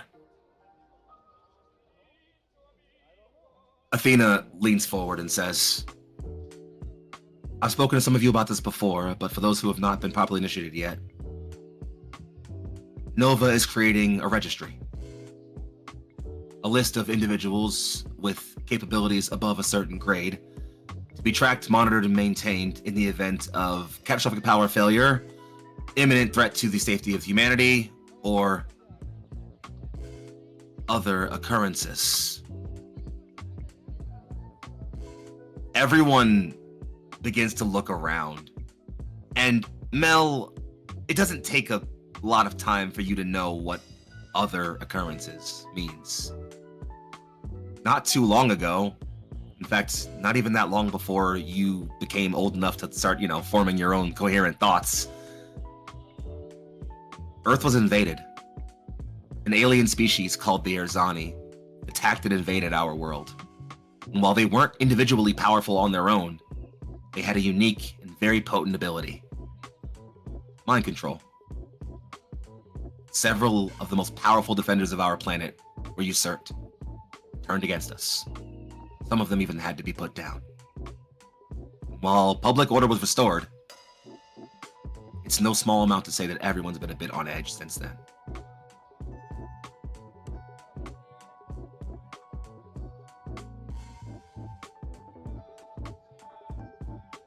Athena leans backwards. I understand many of you will find this decision troubling.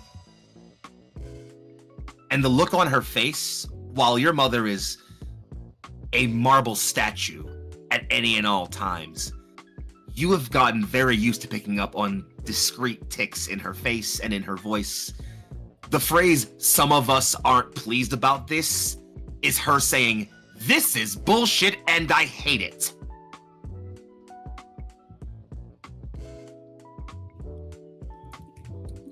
However, public perception of our family is mixed at best.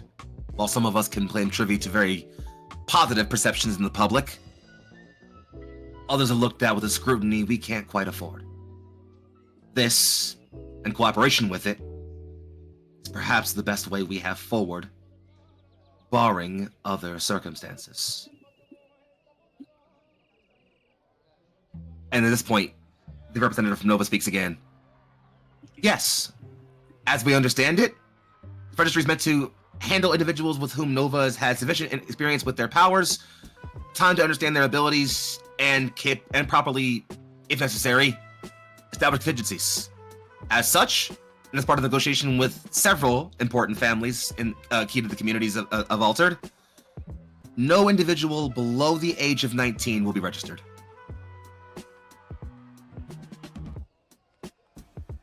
And so, Athena speaks up again, it will be on the youngest of us to prove a proper beacon for the future.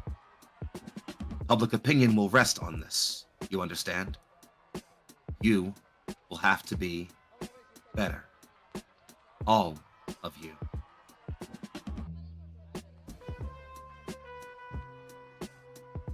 A quiet falls over the whole of the family. No one speaks. People barely breathe. Mel, where are you right now?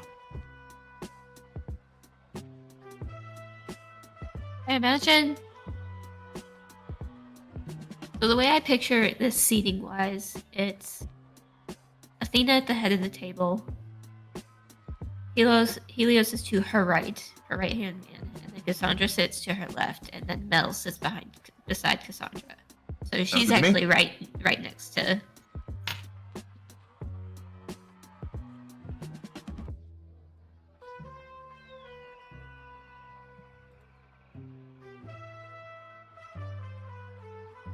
So, yeah, no problem. So, I guess, sorry, I should have clarified. In my where are you in this, I should have said mentally, where are you right now? Mentally, where is Mel? Yeah. That was my fault. I didn't coordinate that well. That was on me. I used epoxyism. That was my bad. So yeah, as you're sitting in the silence of the family, you're fine. Neurodivergence at work here, folks. See, we're playing to the character.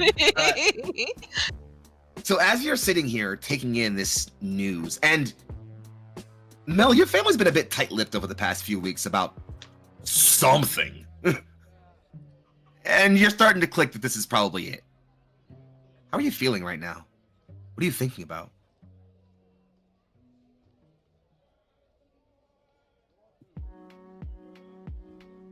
She's...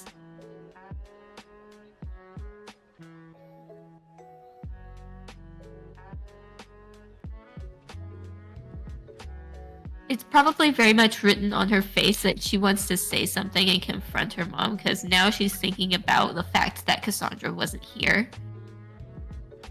And that shit was absolutely intentional. And she thinks that's bullshit. You look at your mother like you want to say something. She is cutting you a glare that is... I mean, let's face it. For anyone who's ever been glared down by a mother, you know this look. It's the "you'd better fucking not." She is trying to shift your labels. I'm actually gonna. She's trying to shift your labels. She wants to take your savior down and your superior up.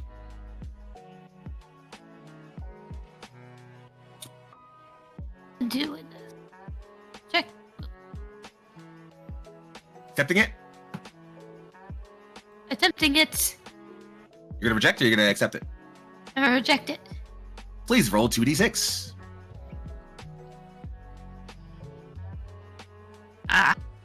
What you got? I rolled a 4. Oof. On a miss, you stand strong. Sorry, I read that. I was reading the wrong move. My bad. My bad. On a miss, their words, or lack of them in this case, hit you hard. Immediately shift your marking condition, and the GM will adjust your labels. So take your superior up 1, your savior down 1, and I'd like you to mark. Up to you, Mel. Afraid, angry. I think angry. Angry. Please mark angry. Excuse me. As you are cut, a very stern mother's glare that clearly says no.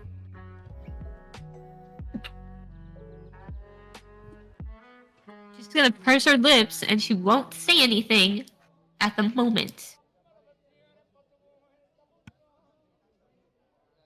Silence reigns over the family. We get a nice couple of long sort of shots across them as everyone's face looks trepidatious and concerned. Athena keeps the glare swept around the room, keeping everyone focused, everyone polite, and everyone quiet. After a long, long silence. Well, if that will be all, I will forward you all documentation and speak with you all when I return to the city. Have a good evening. And they blip away. Dismissed, Athena says. Don't you dare leave before I say what I have to say. Several people begin blinking out. That's the Helios... Athena specifically. Oh yeah, Athena's still there.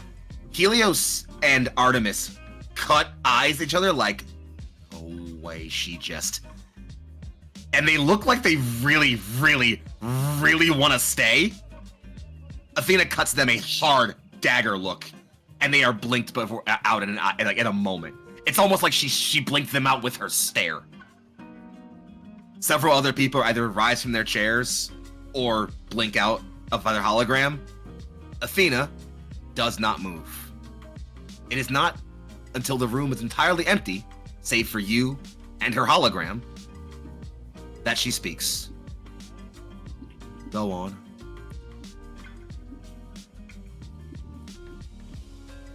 Are you keeping this from Cassie? Why would that be your business?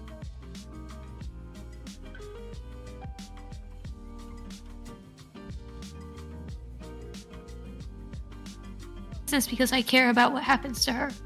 And you think I do not? You put way too much pressure on her. I am simply doing what has to be done.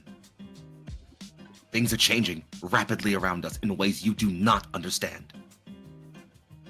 I will need her to be at her best. And I will need you to understand your place. Things and people change, but you can't force her to be someone that she isn't. What she is my daughter, and the hope for this city. And what you If she's are, your daughter, then treat her like a daughter. you Don't treat her as the new beacon. Don't make her the new you. She takes a long, hard breath in through her nose and out. Your feedback is as always appreciated, Elena. We will speak of your tone when I return home. Thank you.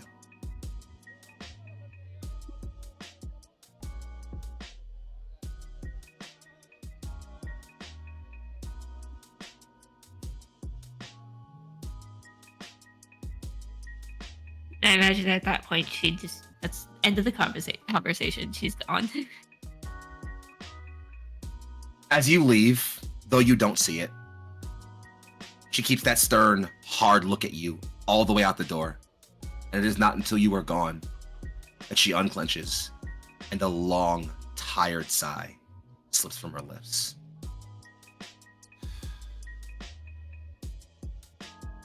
May we be forgiven our sins. And then her hologram blinks out. The camera freezes on the empty hall of the Dracos estate and swipes over to a slightly less elaborate, more Spartan dormitory. Meanwhile, at the Nova compound, as we rejoin our other three heroes.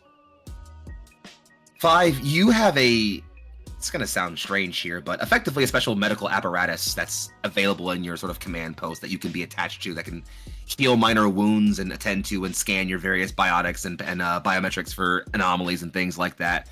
And I imagine we catch you just stepping away from that. It's not a full healing apparatus like you have at the HQ, but for the minor cuts you got, it's more than enough.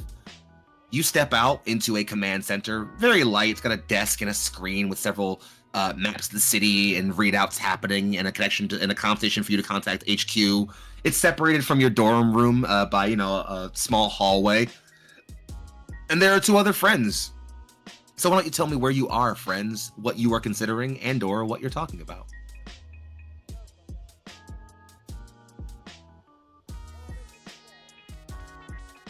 So I imagine that like given we're kind of like in Five's like apartment, that like Fives has pulled up like chairs or something for the 2 of you to sit in while they were hooked up to the thing, so you don't just have to stand there. They're trying to be a good host. Are they succeeding? Maybe not. But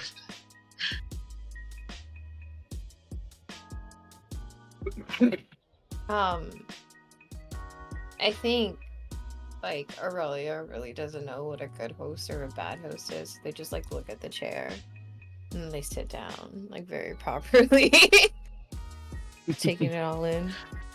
And like she's looking at the differences between like Five's dormitory or like apartment and her own. I imagine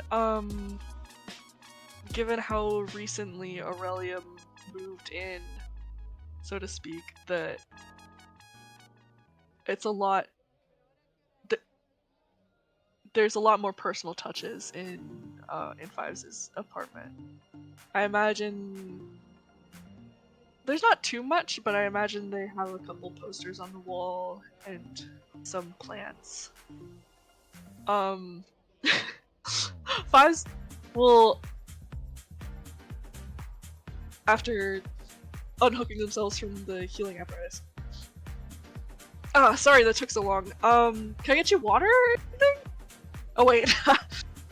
Cleo! Can I get you water or anything? I'm remembering that Aurelia does not consume things, really. I don't have a will need. drink. Oh, I was gonna say, I don't have a need, but I do have a taste. ooh, then do you have sparkling water? Some with little bubbles in it? Maybe some pamplemousse? That grapefruit flavor? What is pample? Some what? Yeah, what is that? For those of you basic bitches at home, you already know what I'm talking about. But it's the grapefruit flavor of LaCroix. Sparkling water. Which I may or may not have just put in an order for. It sounds tasty. Or not, never change. I love you. I can't help the way I am. And I love you for it. I imagine how decked out would the kitchenette be of a Nova issued apartment? Baby, this is PBTA. You tell me. Well, so I don't think that Fives would have the tools with which to make sparkling water, nor would they have it themselves. So they're pondering if there are any scientific ways that they could make sparkling water. Make really, really, really watered down soda. Yeah. Like water, but It's not okay the- if you don't. It's okay. Water sounds fine. Okay. They'll shuffle over to the kitchen. If we ever go to my place, I'll introduce you to pamplemousse. Thank you.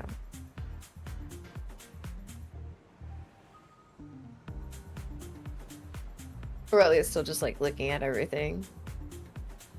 And sitting down. Like so very fucking properly. Just like statuesque in essence.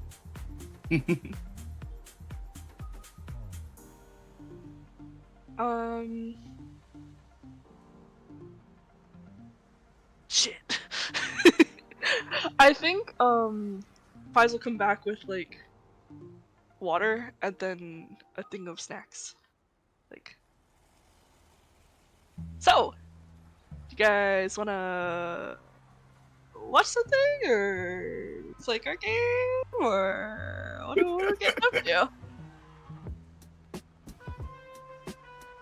Did you still need to see the nurse, or? No, I'm good. Just a little bit of time on that thing and heals everything up. What is that? As long as thing? it's not too crazy. Is it like a back to tank? No, that's at HQ. I mean, what?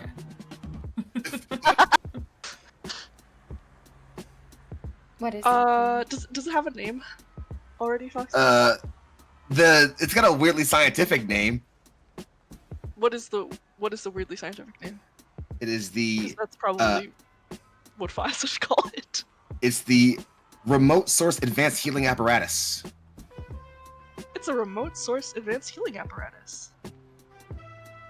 Just attach through these cords, and then sit for, I don't know, 10-15 minutes? Is that for you specifically? I don't actually know. I don't really keep track of what's me specific and what's Nova standard issue. It's probably 5 specific. Only has the capability of healing me. I don't have little ports and stuff that can plug into, so.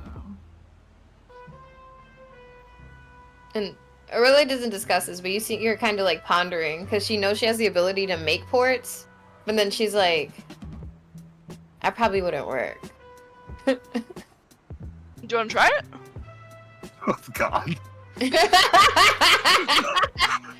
I can't believe this is happening. She's not expressing that she has the ability to make ports. I don't think that's something you could offer her necessarily, unless you're like. Because all of her healing is kind of just done through meditation and like regathering energy and shit.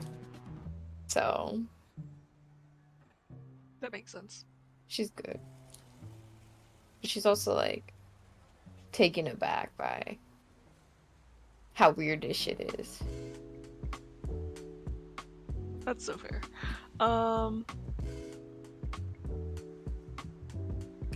We could watch YouTube videos and judge people. Like, put on some Am I the Asshole YouTubes and just decide if we think they're an asshole or not. What Okay. purpose does that serve? Sometimes it's just nice to make fun of assholes. Not like actual buttholes, but like people with bad behavior. Okay. That makes sense. It's like making fun of people who aren't working for the greater good. Okay. Like Smoothbore. Yeah. Or It's funny you say that. Fives, you turn on your screen so you can put on your go to your local video viewing website, your video streaming website of choice, to pull up something to watch. On your top page, SoupTube. On the That sounds weird as well. Nope, too late. Not soup, but like superhero. Yeah, soup. Not Yeah, like SUP. Yeah, but SUP also, too. like, is it Soupy? closer to YouTube or RedTube by being SoupTube? You know what? I don't want to know. Subscribe to the Neon Lights OnlyFans to get that answer. I'm joking. I'm joking. However, as you open up your SoupTube page to find some videos, on your most recent page, you have like a bit of a news bar scrolling. You see a video that you can tell from like the thumbnail is definitely from today, from the Strong Point.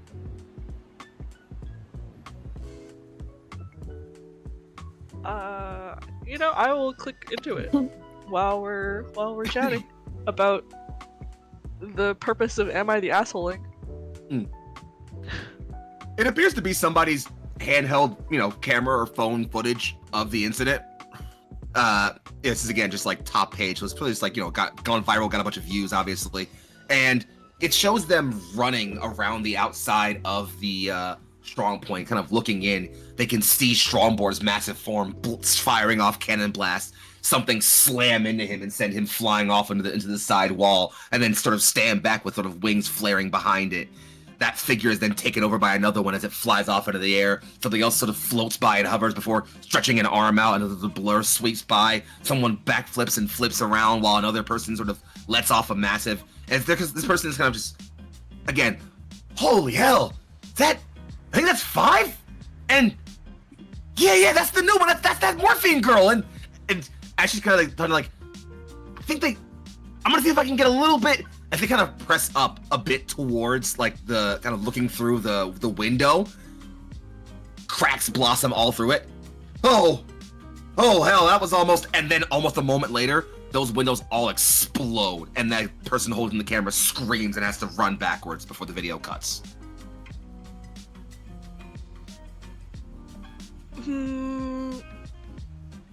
I'm curious. Would there be Nova protocol, like encouraging Fives to not interact with these social media posts, or would they get in trouble if they comment?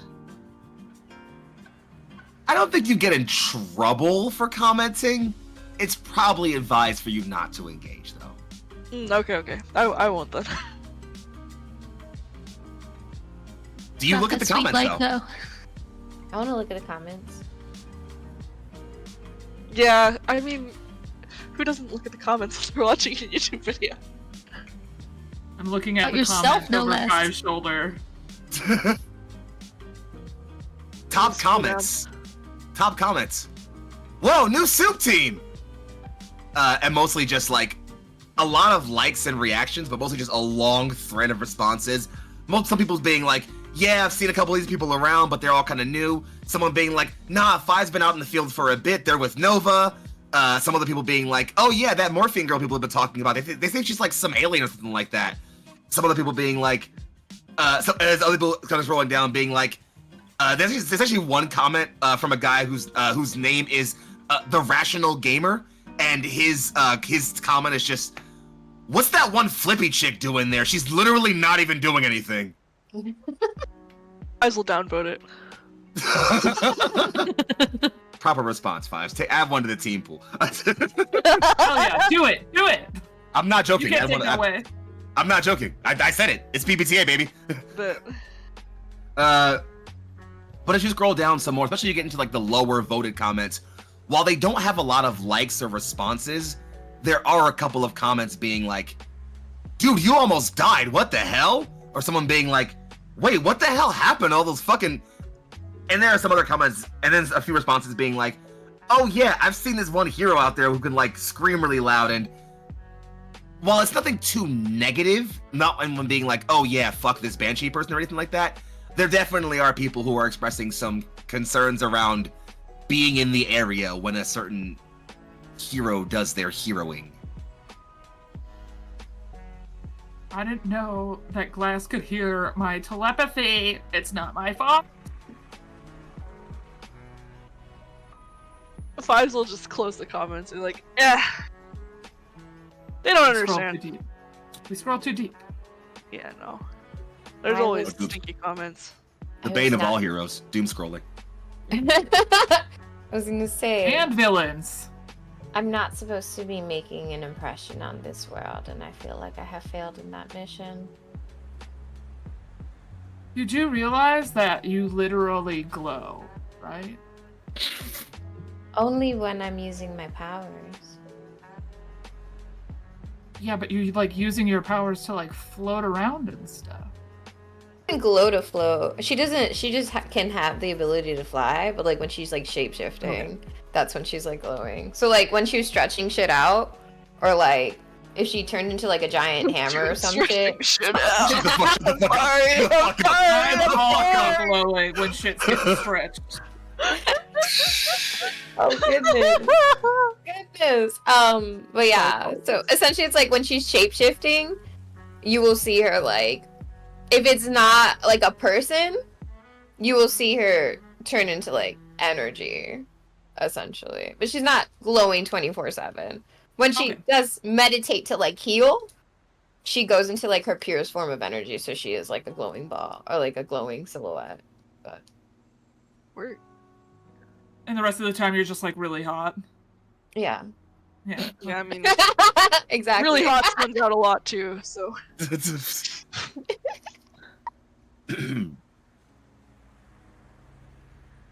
Speaking of which, though, sorry, anything more there? Mm-mm. Well, as you close out the comments and head back to your page to search for your Who's the Worst Jackass videos to look to observe, you do notice that there's quite a bit of buzz. There's at least a few videos on the homepage about today's attack. Not just today's attack. In fact, as you're looking at the videos, and 5, you also have your view screen over the side that has, readouts and reports from Nova, obviously. And so, as you're looking and observing these things as you settle in, as you search, one small fact becomes very, very clear. Your strong point was not the only one hit today. 3 separate Nova strong points were attacked today. And while at 2 of them, the villains were apprehended and turned away, at least one, several crates of goods were stolen. And while there isn't any current link to any of the culprits, they all seem to have been B-list one-shot villains who all operate on their own, seemingly ganging up. Clearly, this wasn't a one-off attack. They were being coordinated and ordered around by somebody. what purpose? Well, you can say. Well, I can, but I think it'll be more fun just to show you. In fact, I think the story of these sirens will be one that every single one of you will want to come along for. I can tell you all about it, but I'm going to show you instead. With that, I think it's time we bring tonight's premiere episode to a rousing conclusion. I want to thank you all for coming out tonight to the starting episode of Jump City Sirens, Our Mask Odyssey. Thank you for coming with me to introduce these wonderful heroes. I have so many more things to show them, and through that, you. But I'll save those for next time. So, friends, in the order that I call you out, please tell us who you are, where you can be found on the internet, who you played tonight, and maybe another cool thing or two you got coming up so people can know. And let's start with Corndog this time.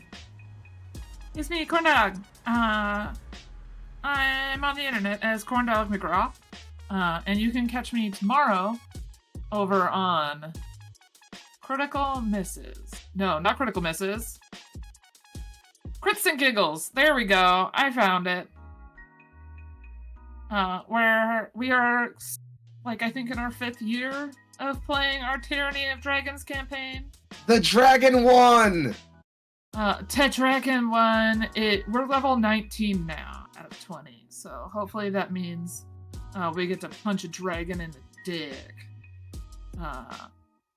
And then after that, you can find me on Monday, back here. Same bat time, same bat channel, for Oathsworn, Odyssey of the Dragon Lords, where I play a cute little Viking who's doing her part. Okay, Popcorn Meg, because that's who's next closest to me in the screens. I don't know on like stream, but like literally right now looking at you. Hello, I am Bagandor Meg Mysteria, and you can find me as such on Twitch, on Twitter, on Itch, and Blue Sky. I got to play Mel, our little parkour specialist who doesn't know what's going on with her, with what that was. She's got no idea, but she got hit with this new thing that's happening with Nova, and she's got to figure that out first before she gets put on a registry. She's probably not being put on a registry. She's not that important. But yeah. Where you can find me next is I'll be right back here in this spot with Foxy on Friday and Emily on Friday for Till All Are One, our Transformers game. Be the second half of it, so technically our finale. Yeah. I'm looking forward It's to gonna that. be so exciting. And then next week, I've been informed we have our Fading Chronicle game, Tears of Divinity.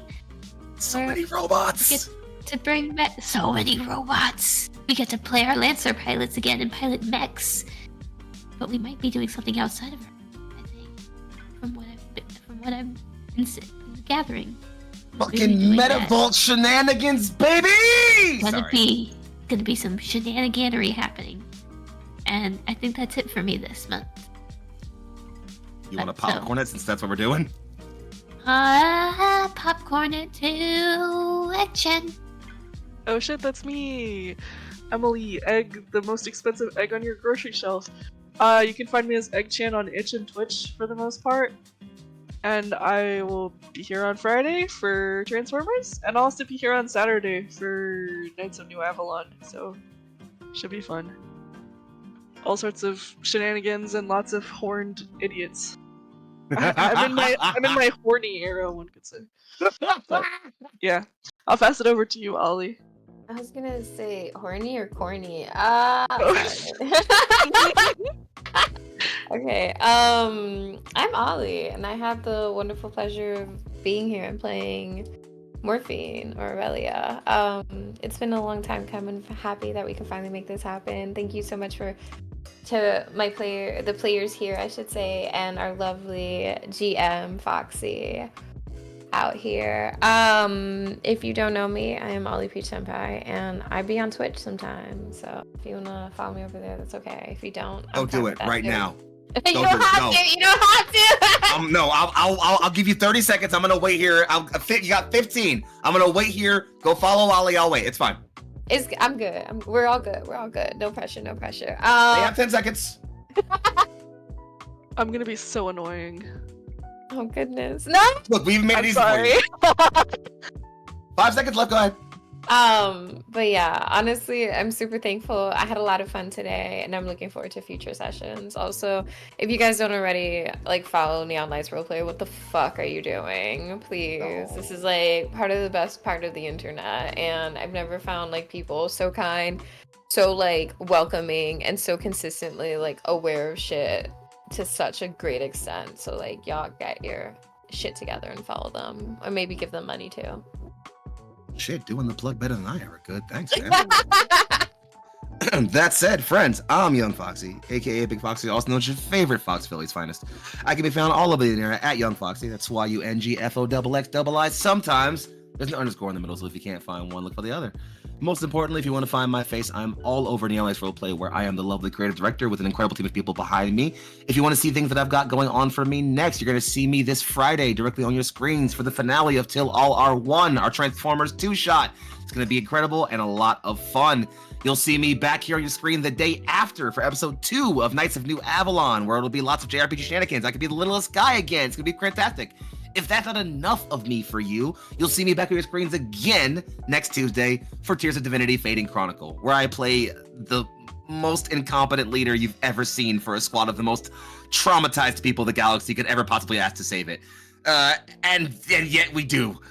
So for that and so many more wonderful things yet to be announced coming to your screen, please hang on tight to Neon Lights right on here on your socials and on our Discord. Come and hang out with us. Most importantly, and I forgot to plug this, so I should plug it much more importantly now, know that every stream we do up until Friday, meaning this one and I guess Friday's one, are a part of our Black History Month charity fund supporting the Power of Paint Art Academy, a Philadelphia, my hometown, based group of Black creators providing a safe space for art mentorship, workshops, and safe community building for those of the Black background within the U.S., especially and including those of LGBTQIA backgrounds. They are an incredible org we've given so much love to. We've already donated over $1,000 to them, passing our goal for this month. But please, if you can, keep passing them love. We will be supporting them all stream. So if at any point while we're on your screens, you can put in the chat command !NLRBHM and give them some love for us. Thank you for that and for your time. With that said, and with all of my blabber out, follow us on your socials at Neon Lights Roleplay. Join the Discord using the link down there so you can hang out with a bunch of really, really cool and awesome nerds. And we will be passing our love over to Smile with a raid, so hang on tight for that. With that said, I have been Foxy. We've been Neon Lights Roleplay. This has been Jump City Sirens, and you have all been incredible. Have a wonderful evening, friends. Take us out, Michelle.